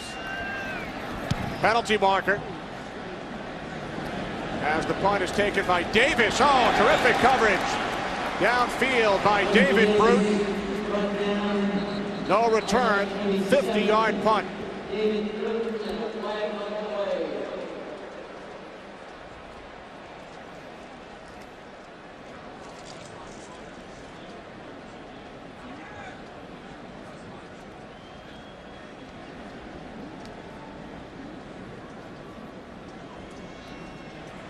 Illegal motion on the offense, number 20, 5-yard penalty from the end of the kick. First down. Let's check in downstairs with Jeannie. Well, Kenny, most of the kids growing up in this area, they want to go to LSU, right? Well, I found one who's from this area who went to Notre Dame. I guess I'm giving up your identity over here. Rashad Carter, what are you doing on the Notre Dame band? Well, it's just always been a dream of mine to come here and go to Notre Dame and be in the band. It's always been a goal of mine since I was little. Something my mom put in me, just something I wanted to do because I was been in band since like 4th or 5th grade. Did you just cue the band? Thank you for that. I got to imagine your family's here. Are they dressed in Tigers gear? Oh, no, they're dressed in Notre Dame stuff. That's because you got them tickets, right, my friend? Yes, ma'am. All right, smart guy. He is a smart guy. Went to Notre Dame on an academic scholarship. Back to you. And Jeannie, I spoke to Rashad yesterday. His family sustained damage following Hurricane Katrina, lost power. He was out of school for 5 weeks. Played basketball in high school, ran track out of Hammond, Louisiana, about 45 minutes from New Orleans. But as he told Jeannie, always wanted to go to Notre Dame and play the tuba. Good for him. Live your dream.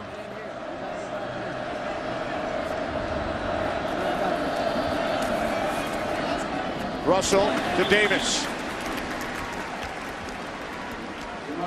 And Jeannie mentioned Rashad attending Notre Dame on an academic scholarship. You take a look at the cumulative GPA of the football team, Howie. 3rd straight semester over 3.0. Yeah, it's one of the things Charlie Weiss has made a point of emphasis since he's been back, 3rd straight semester. And you know, when Charlie Weiss talks about coming to Notre Dame to be a football player, the academics and the Notre Dame experience are just as important.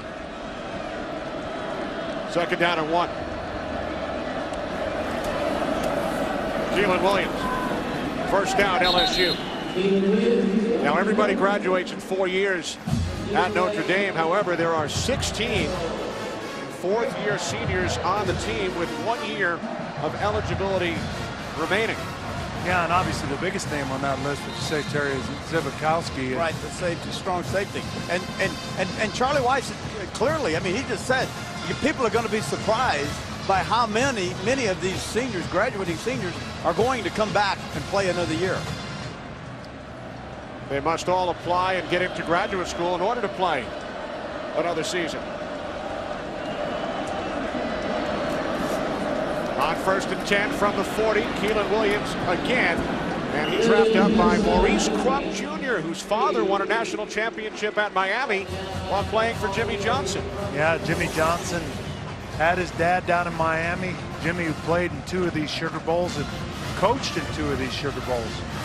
Well, Howie, dramatic overhead shots of tonight's All-State Sugar Bowl provided by the DLP Ultimate Picture Cam. DLP is the official HD TV of the BCS on Fox. DLP, it's amazing. It's the mirrors. 5 wide receivers. Time winding down in this 3rd quarter. 2nd down and 8. And Russell's pass intended for Bo. 3rd and 8 coming up, and Terrell Lambert is shaken up. Lambert, the junior out of Oxnard, California. Coming inside on Bo. There you see Lambert coming in, then running into his own guy, knocks him down. Ooh.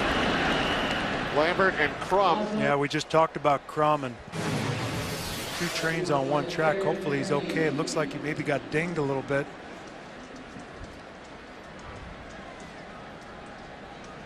So the Notre Dame medical staff tending to Terrell Lambert with 27 seconds remaining. Here in the 3rd, LSU leading by 13. And now we highlight Ray Rice, candidate for the singular All-America Player of the Year. The Rutgers running back rushed for over 1,600 yards, 19 touchdowns, while leading the Scarlet Knights to a win over Kansas State in the Texas Bowl. To vote for Ray Rice or any of the other singular All-America candidates, text 87654 on your singular wireless phone or go to foxsports.com, keyword singular, for more information.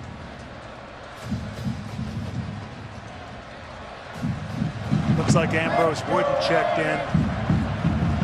See if they try to exploit that. Darren Walls as well. 3rd down and 8. Russell escapes, and now he throws downfield for Brandon LaFell. Touchdown LSU. 58 yards.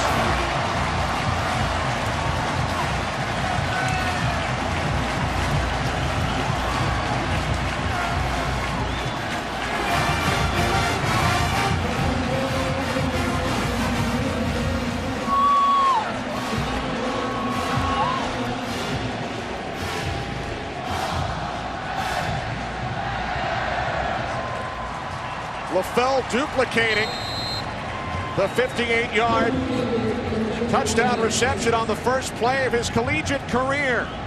He does it again here in the All-State Sugar Bowl. 58-yard touchdown reception. David adds the extra point, and Howie, just as you said, LSU attacking the freshman Darren Walls, who just came in to replace the injured Terrell Lambert. Russell, first of all, just did a great job avoiding getting sacked. And then one of the things you can do for LSU, Brandon LaFell, Charlie Weiss said, this is the guy that scares me to death. Threw his right hand up, got behind everybody. And the thing about Russell, Jamarcus Russell, is this. He can throw the football 85 yards, so these receivers never stop running. They don't have to come back to him because his arm is so strong. Now he can throw the ball 85 yards from his feet, 60 yards from his knees, and 40 yards from his butt. Nice job. Yeah, and I would encourage everyone out there that's watching this game tonight, go outside in the yard and get a football and sit down and see how far you can throw it. That is really 40 yards. That's a long way. Now, we asked him this, so I don't think, and he calls us mister, so I don't think he would lie to us, but 40 yards sitting down, that's pretty amazing. That pass he just threw was amazing. Well, the problem is if you go out now, it's dark, so you're going to have a hard time. Okay, all right. That's funny. All right, you got it. Okay, all right. That's good. That's cute, Howie. You don't think Terry can throw in the dark? No. Kickoff taken at the 3 by George West. Good return by West. Out to the 28. Tomorrow night on Fox, don't miss Till Death, the new hit comedy starring Emmy Award winner Brad Garrett. Catch an all-new episode tomorrow at 8/7 Central, right here on Fox.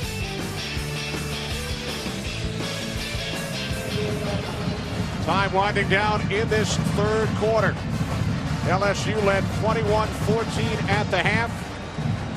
They scored on all 3 third quarter possessions. 2 field goals and a touchdown, 13 unanswered points. They lead by 20. With 1 quarter remaining, the All-State Sugar Bowl will return after these messages and a word from your local Fox station.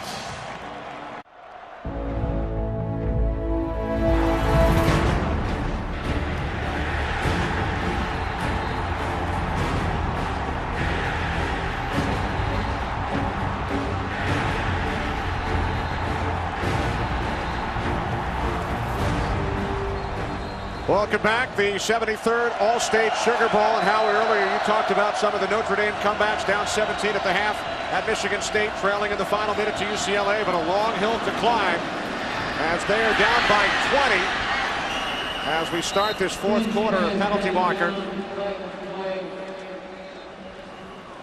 Looked like Big Chase Pittman stepped off sides.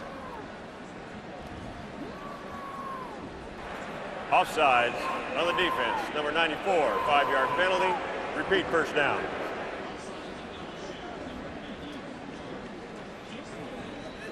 All LSU in the third quarter. 2 field goals and touchdown to extend their 7-point halftime lead to 20. Notre Dame in danger of losing their 9th consecutive bowl game.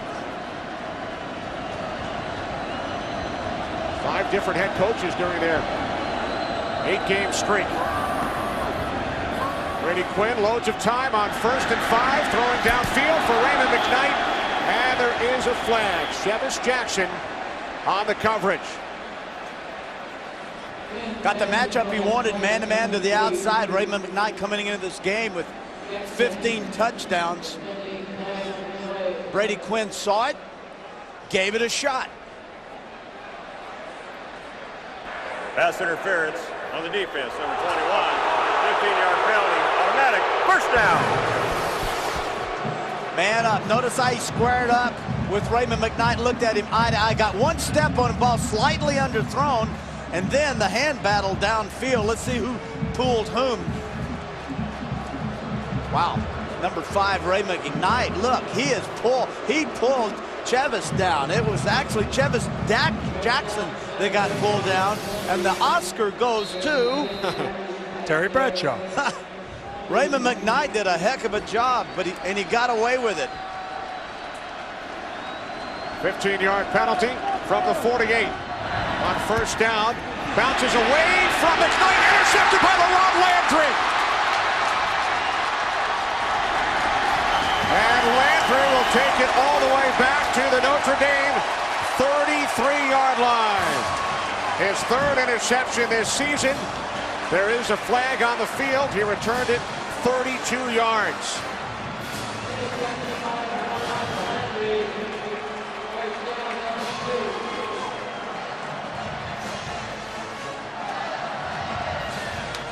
Well, this is the very thing that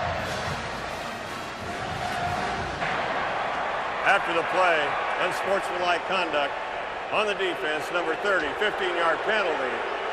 First down, LSU. LaRon Landry, this is the very thing Charlie Weiss did not want to have happen. Quick slant, there's the ball. Raymond McKnight does not see it. Actually hits him right in the chest, goes up. Landry there, the free safety, picks it off in the air.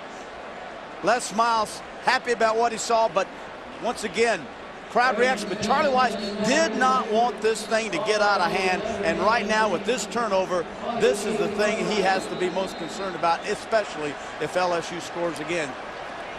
Now, do you think Landry was thinking end zone? His brother DeJuan starts for the Baltimore Ravens. Starting safety, scored a touchdown here against the Saints this season. First touch today for Trindon Holiday. We talked about Holiday suspended for the first half, and he gains 15 yards on his first touch. Yeah, Charlie Weiss talked about how much Trindon Holiday, we've got a flag down here, talked about how much Trindon Holiday scared him too in the kick game, kick return game. Anytime he gets his hands on the ball, he's so explosive. A true freshman born in Baton Rouge, also a member of the LSU track team. Holiday comes up, Herman Johnson. Now, folks, this is a look at this. That's the shot. Hey, what's that old John Madden saying? 1 knee equals 2 feet. Well, one leg equals Trindon Holiday. During the play, unsportsmanlike conduct on the bench on the offense. Result of the play was a first down. After the 15-yard penalty, still first down. Trindon Holiday, 5'5", 165 pounds. Herman Johnson, 6'7", 339. So, and Herman, two Holidays equal 1 Johnson. Yeah, exactly. Well, 1 right leg equals Trindon Holiday, and if they list him at 165, he's probably a $155 maybe. Big Herman lost 60 pounds to get down to that weight. He lost 60, huh? Yeah. Some more trickery from LSU. Russell. Incomplete. Bo, the intended receiver, Wooden, on the coverage following the toss back to Russell by Holiday. You know, that's a fun thing to watch, but normally you have someone coming back to help the quarterback. In other words, Bo was covered. The flea flicker, or the gadget pass, that was well covered. It wasn't even any sense in throwing the football. The problem is that Jamarcus Russell didn't have an outlet. He had to go ahead and just throw it down there. 1, 2, 3. Still almost got it in. 2nd and 10. Inside handoff to Hester. Hester takes it all the way down to the 41 for a first down. There's my relative doing his thing. Now we've crossed the LSU has crossed the 50. Now we've seen them run the wide screen, wide receivers blocking. One thing Howie and I saw in practice, when they get across the 50, it's time now to put Notre Dame away. They have a gadget pass. They have a wide flare where it's a lateral, and then Jamarcus coming back and it's either Doucette, who can throw the football pretty doggone good. Yeah, something they saw versus Notre Dame versus Michigan State earlier in the year.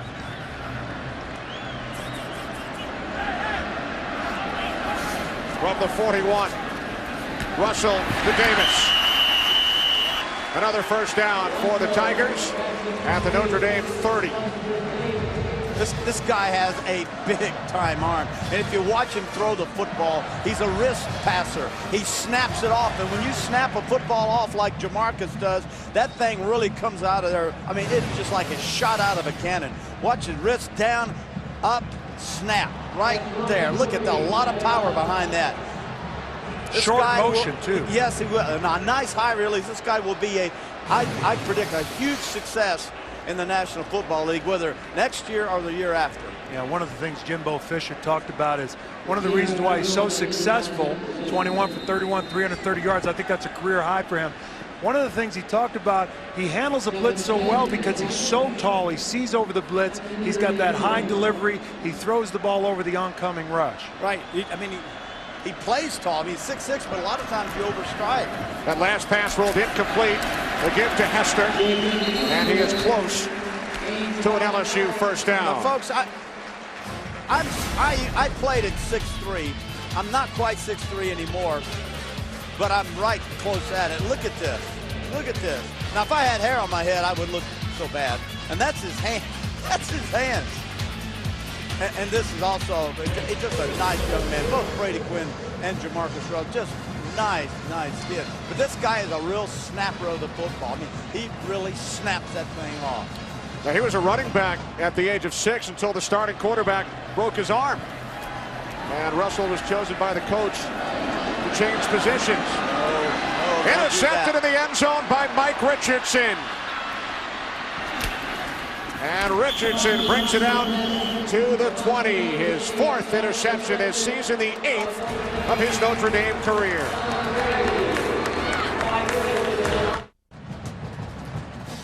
Aerial coverage of tonight's game provided by Budweiser Select. Back in New Orleans, Kenny Albert, Howie Long, Terry Bradshaw, and Jeannie Zelasco. Following the first interception thrown by Russell in 120 attempts. Notre Dame will take over. That's the back judge, Richard Jordan, who is shaken up over on the sidelines. A hamstring injury, we are told. So now Brady Quinn and the Fighting Irish offense back to work from their own 20. Here's Darius Walker, 125 yards in the first half on the ground, picks up 3. Sunday, it's the NFC wildcard game as the New York Giants travel to Philadelphia. We will have it for you right here on Fox, starting at 4 Eastern, 1 Pacific. The Chicago Bears and New Orleans Saints with first-round byes. There is Saints head coach Sean Payton with his son Connor. Sean has done such a terrific job in his first season as head coach here in New Orleans. Broken up, intended for McKnight, like Charlie Weiss. Sean Payton used to work for Bill Parcells in Dallas. Yeah, what a remarkable job he's done with the Saints and bringing them back, a football team that was displaced, a lot like the LSU Tigers last year in the beginning of the season. And you know, you think back to that first game back here at the Superdome with the Atlanta Falcons, and now this is the first game back for the Sugar Bowl, the All-State Sugar Bowl. It's the first time LSU is in the Sugar Bowl and the Saints are in the playoffs in the same season. That has never happened before. Quinn has the pass deflected at the line by Tyson Jackson. Came the blitz again. We've seen this so many times today. is the fact that LSU just keeps blitzing, coming right at you. Brady Quinn from the shotgun, turns, comes out. Highsmith coming right down the middle. Excellent job by Jackson on the outside. Tyson Jackson getting up, get that big mid up. Ball intended for Samardzija. So Jeff Price will punt for the third time in this second half. Craig Davis back deep for the Tigers. Fair catch called for at the 24. Early fourth quarter. LSU by 20. Auburn University is a finalist for the Pontiac Game-Changing Performance of the Year. The Tigers have already won a $5,000 scholarship from Pontiac for this play against Florida. Vote now at Pontiac.com/NCAA to help decide the winner of the $100,000 Pontiac Game-Changing Performance of the Year, which will be announced at the Tostitos BCS National Championship game on Fox next Monday. LSU takes over at their own 24, leading by 20. The pass intended for a diving Craig Davis. Well, Les Miles played in a couple of bowl games as a guard at the University of Michigan back in the mid-70s. Played in the Rose Bowl and the Orange Bowl under a huge influence in his life. Yeah. Bo Schembechler. One of the first questions I asked him, you were with me, Kenny, and when I read up on Les, was I wanted to talk to him about Bo Schembechler. He got very emotional. We'll talk about that after this play. 2nd and 10 from the 24. Keelan Williams, gain of 3. Yeah, Les played offensive line there and then left Michigan under Bo. Played offensive line, left there, was working with a trucking company, making a little over $50,000. Very stable, very good money, particularly for that time. But something was missing and wanted to get back into coaching. Went back to Bo and asked him to take him on, took a position for a little over $8,000, and the rest is history. But he said so much of who he is as a coach, as a father, as a husband. He owes a great deal to Bo Schembechler. Wayne Poe picks up a first down on 3rd and 8. Les Miles told us he routinely thinks in all situations, football situations, life situations, what would Bo do? And one thing I noticed in his office in Baton Rouge, Howie, behind Les Miles' computer on his desk, the commemorative Remembering Bo section from the Ann Arbor newspaper. Yeah, and you know, Kenny, it was obvious to both of us sitting there how emotional he was in talking about Bo. It was a loss not only for the Michigan community, but for all of college football. Great coach and had an influence on so many players and so many coaches. On first down, this is Williams. Turns the corner and picks up another first down.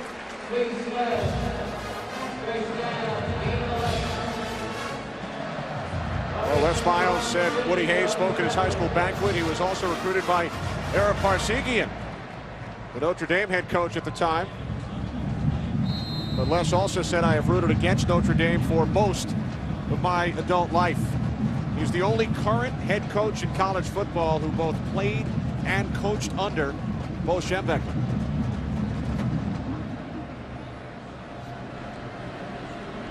Ten minutes remaining, fourth quarter. LSU on the move, leading by 20. Williams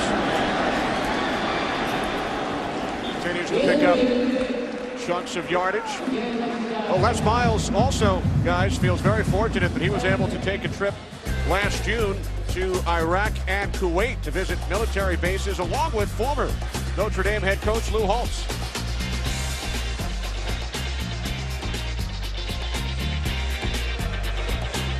He told us he got much more out of the trip than he can ever give back.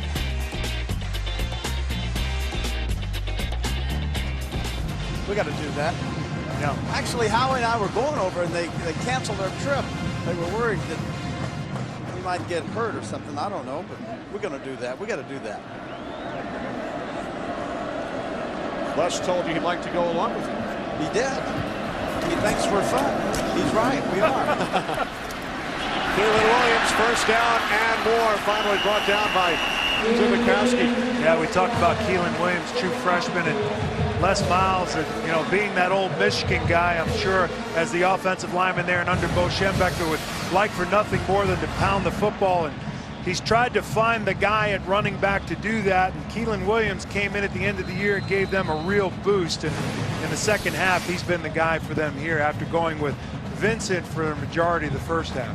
Well, I mean, he found him a running back, but still in all, right now, they're trying to just get out of here. They've got this game with 8:40 and, you know, clock going. They've got this thing sewed up. So now they're just going to run, but they got ahead by throwing the football. Season high, 80 yards on the ground for Williams.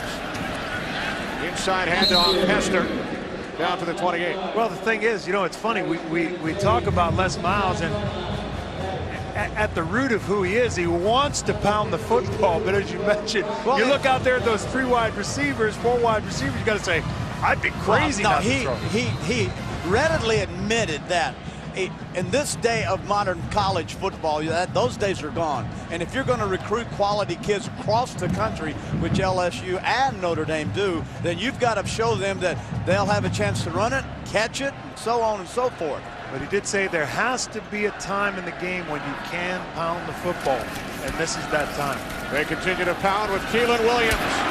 And Williams has another LSU first down. The Tigers have got over 500 yards of total offense. DeMarcus Russell, career high 332 yards in the air. Russell has also tied the school record with 28 touchdown passes this season with his 2 here tonight. You know, there's nothing more fun as a quarterback being in a position where you're looking at the clock. You've got a 34-14 lead, and I know in that position it's fun just to take your time in the huddle, get up, run the football. It's fun. It's rewarding calling a good running game, especially when you're trying to just go ahead and put this game away.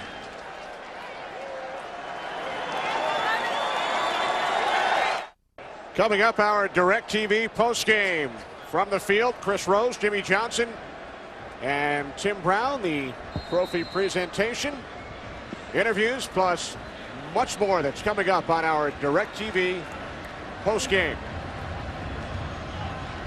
Bo in motion.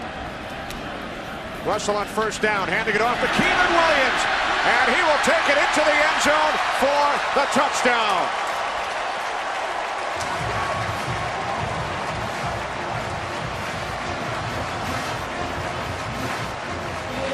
Obviously, the adjustments were made by LSU at halftime when it comes to their running attack. What we're seeing now is offside. Bo's in motion. He drops down, pulls back out. Keelan Williams goes left, and now you're seeing the cutback. Everybody comes down inside.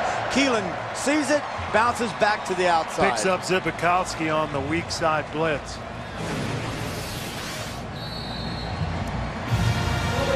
Ryan Godet, a senior from New Orleans who attempted only 1 extra point all season, connects following Keelan Williams' second touchdown of tonight's game, and the LSU lead is now 41-14.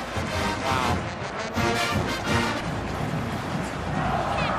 27 unanswered points scored by LSU. They have scored on 5 of their last 6 possessions and have reached 40 points for the 6th time this season. First career 100-yard game for Williams. He has 2 of the Tigers' touchdowns. George West on the return for the Fighting Irish. Out to the 26. Coming up this Sunday, the NFC wildcard matchup as Eli Manning and the Giants take on Jeff Garcia and the Eagles in Philadelphia. Back in September, a huge comeback by the Giants at Lincoln Financial Field. Plaxico Burress with the touchdown reception in overtime. Eagles beat the Giants at the Meadowlands. They will do it again this Sunday on Fox. So you say the Eagles don't have a shot, huh? I hope Jimmy's not listening. Oh, I hope he is. Boom to Samardzija. I tell you, I don't understand this passing attack right now. Why you want to throw a flat, a guy like Samardzija just on a little 2-yard out route? It doesn't make sense with 6:47 and counting, and you're down. If you're going to do that, might as well just take those guys off and bring in some of the young kids and let them play. Sammy Joseph made the tackle, a loss of 2 on the play. Final game of Brady Quinn's collegiate career with Notre Dame. Walker. So Howie, we mentioned the Raiders have the first pick. They can sell some t-shirts now. Just win Brady, or just Quinn baby? Which one? Yeah, well, you know, and the other way to go is if Jamarcus Russell decides to come out, you know, you couldn't go wrong with either one of these quarterbacks. No. I'm not disappointed at all in Brady Quinn. I mean, this guy's put up big numbers and played in big games and is a big-time talent. I mean, Brady Quinn, Jamarcus Russell.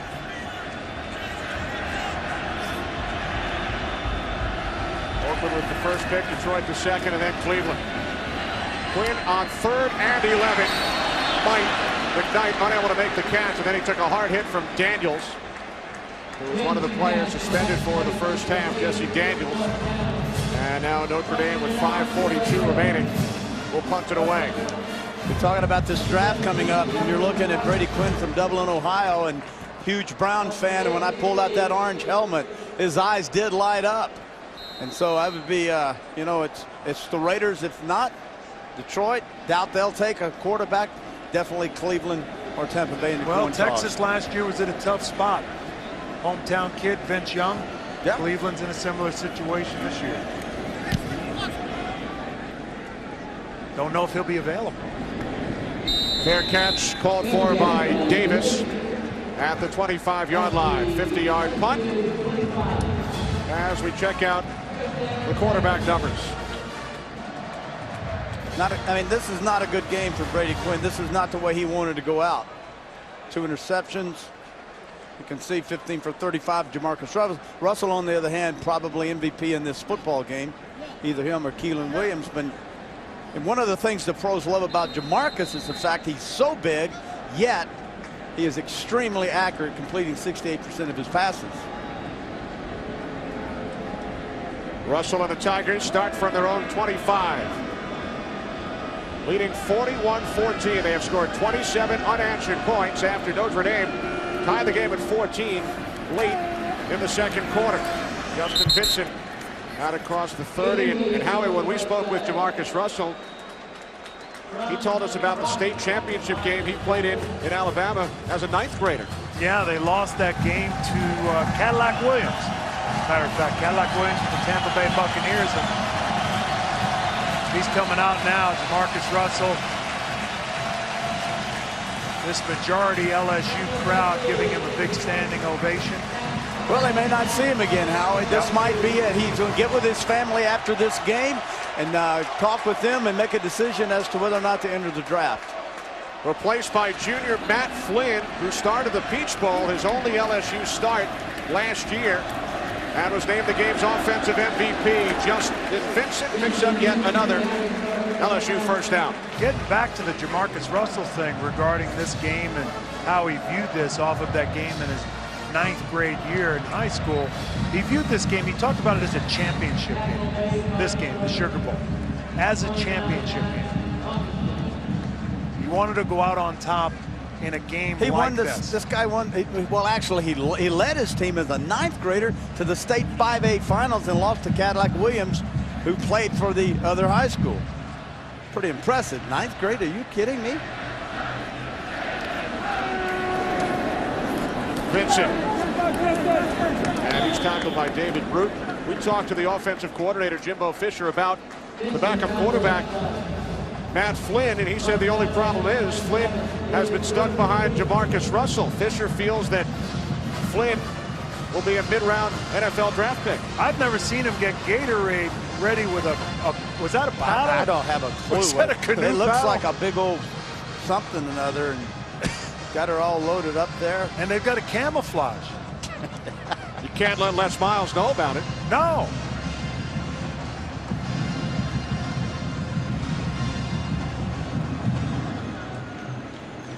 Second down and 9.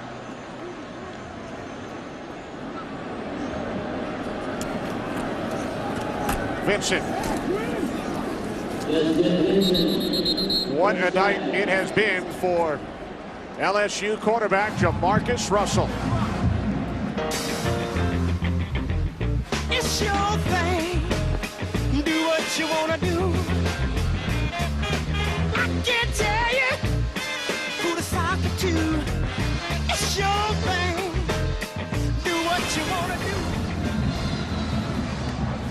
Career high 332 yards in the air. 2 touchdown passes, 1 touchdown run.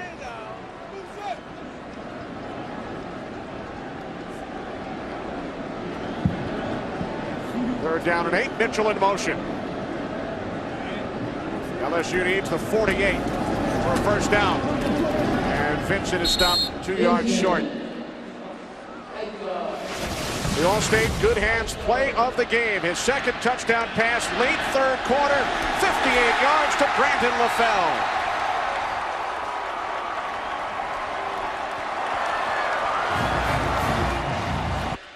His other 58-yard pass late in the second quarter to early Doucette was really a game-changing play. Notre Dame had just tied it at 14.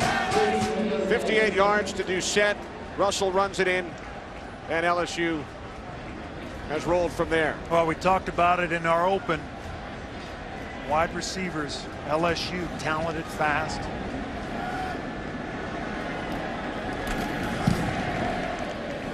Jackson punting. George West calls for the fair catch at the 11.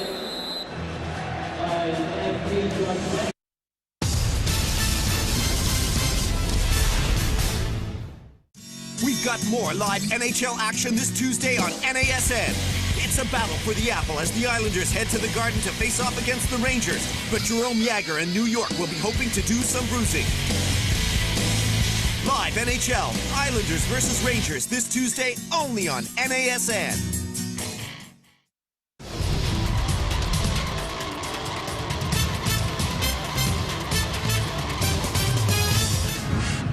Sophomore Evan Sharpley has replaced Brady Quinn at quarterback for Notre Dame, handing it off to James Aldridge. We are under 1 minute remaining.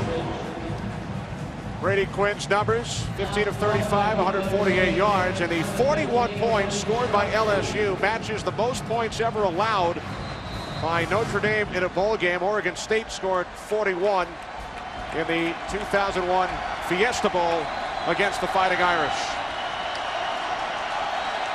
His final numbers, holds 36 school records. 2 touchdown passes today for Brady Quinn, but Notre Dame will suffer their 9th consecutive loss in a bowl game. Here's Aldridge. They lost the last 8 by an average of 16.5 points, and they will lose this one by 27. Here comes the Gatorade. Look out, Les Miles. Yeah, this 22nd win will give Les Miles the SEC record for wins in his first 2 seasons at LSU. There's your guy. Dwayne Bowe right in the middle of it, Howie. He always is.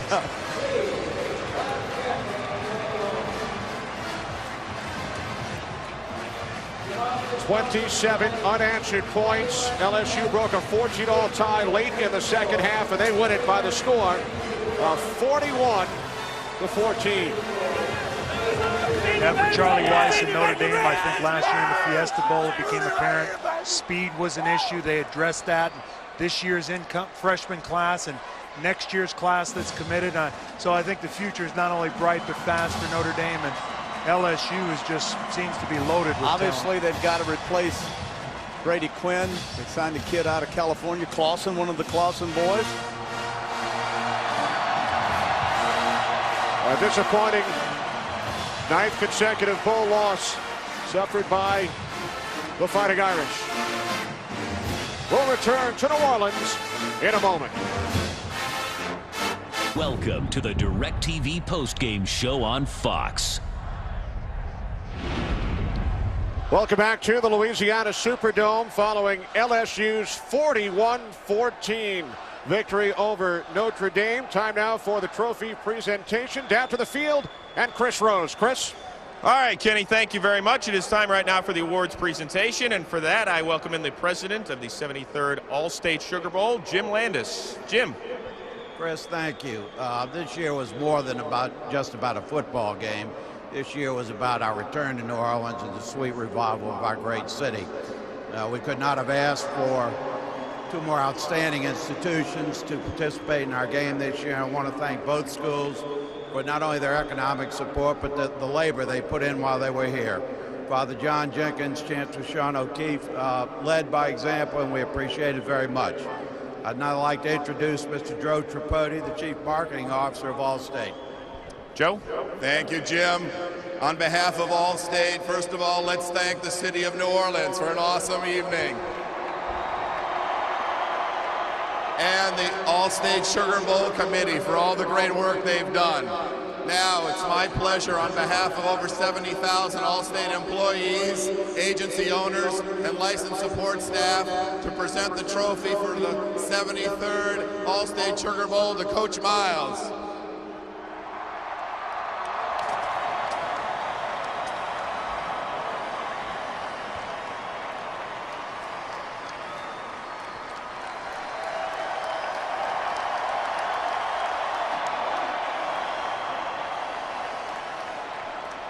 Coach, LSU All-State Sugar Bowl champions for the third time in the last 6 years. Must be nice sharing it with 60,000 of your closest friends out here, huh? There could be no place we'd rather play than in the Sugar Bowl in front of our state and the city is so close to our hearts. Coach, ever since Hurricane Katrina, you guys have understood the responsibility of what it means. What does tonight mean, not only to New Orleans, but the entire state of Louisiana? Well, our guys would like to do more, but they really, for 2 years, did what they were supposed to do, and that's play for the great state of Louisiana. Well, especially in the second half tonight, you guys cranked it up, and Jamarcus Russell was absolutely fantastic. Our team was better than our opponent tonight, and our quarterback was the finest quarterback in the country. Les Miles, congratulations. LSU, your 2007 All-State Sugar Bowl champions. Now time for yet an individual honor. Joe, I welcome you back in to do the honors here. It's a pleasure to present the most valuable player for the All-State Sugar Bowl to Jamarcus Russell.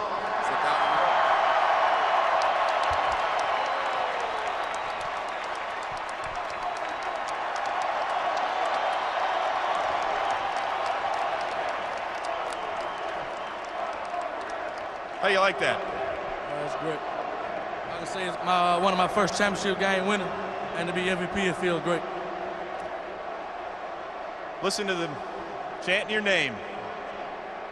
It feels great to know that you have such wonderful fans behind you. To go around, you know, being around here, it was a lot of fun, and I'm proud of it behind me. You know, there was a lot of talk this week about Brady Quinn, and deservedly so. He had an outstanding career at Notre Dame. Did you have a little extra spring in your step tonight because of that? Not really. My main thing was to go out and play a good game against Brady Quinn's defense. He wasn't the guy that I was playing against. Just put my teammates in position to make plays, and that's what I think I did. Well, you've done an awful lot of great things in your career, capped off by this. You do have one more year of eligibility. Will we see Jamarcus Russell back next season?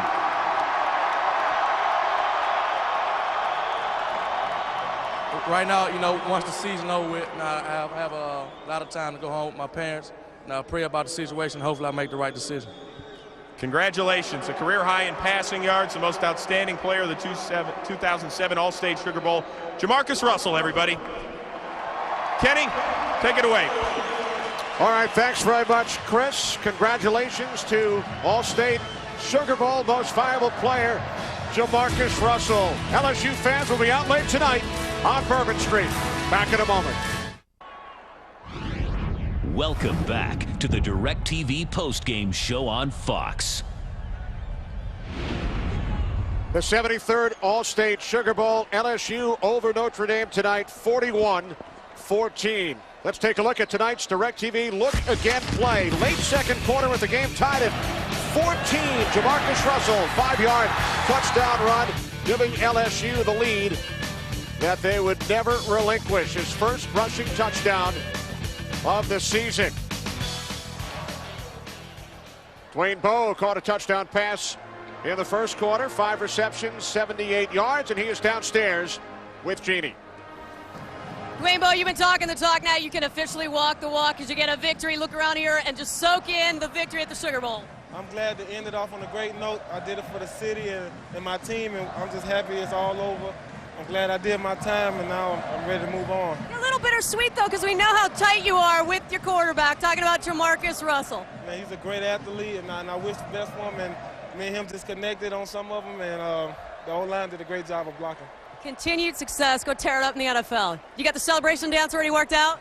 Yeah, my coach told me don't showcase it. Right? Yeah. Okay, all right, you go celebrate. Wait. Okay, thank you. Thank you. Well, Dwayne Bowe celebrated earlier when he set a new school record with his 12th touchdown reception.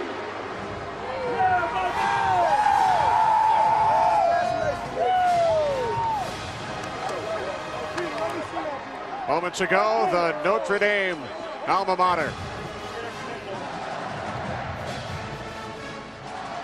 Charlie Weiss during the season gave his players exams on the alma mater just to make sure they knew all the words.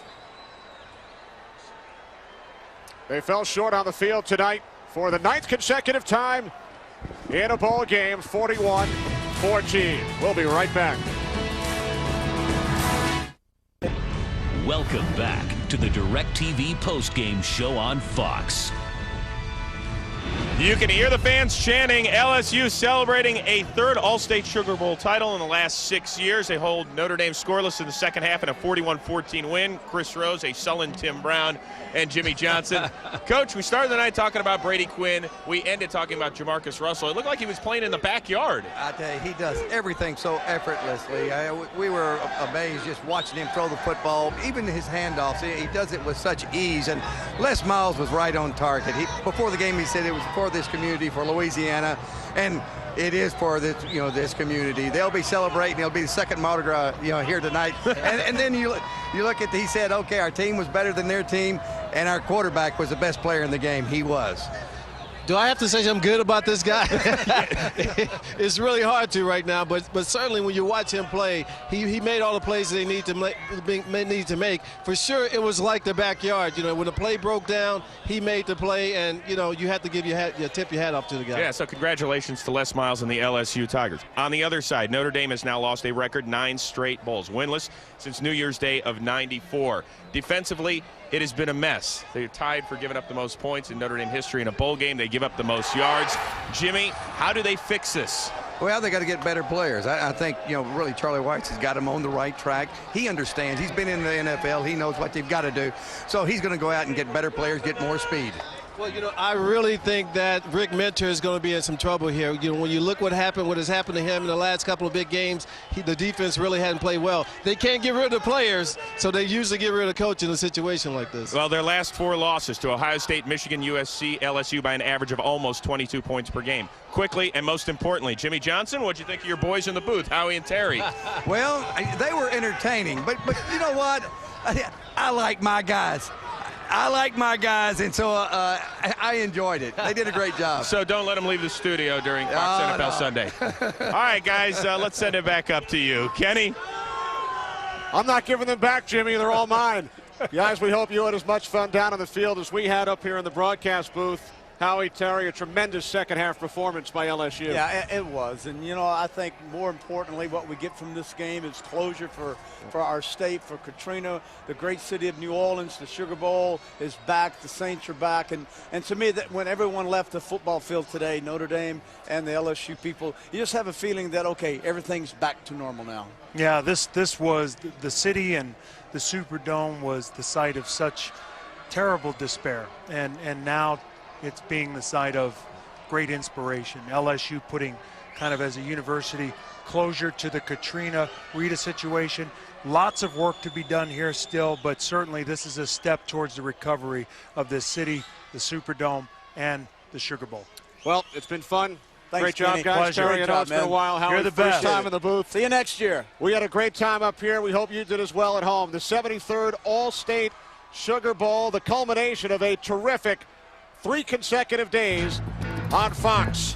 Monday, the Tostitos Fiesta Bowl, a game for the ages. The Boise State Broncos put an exclamation point on their perfect season with their 43-42 victory in overtime. Last night, the FedEx Orange Bowl, the first ever BCS victory for 6th-ranked Louisville as MVP Brian Brum threw for 311 yards. And tonight, the All-State Sugar Bowl, the LSU Tigers, the Notre Dame Fighting Irish tied at 14 late in the second half. LSU 27 unanswered points. Les Miles and the Tigers run away with a 41-14 victory. DeMarcus Russell, the most violent player, career high 332 yards in the air. Coming up on Monday from University of Phoenix Stadium in Glendale, Arizona, the Tostitos BCS Championship game featuring the Ohio State Buckeyes and the Florida Gators. Promotional considerations tonight paid for by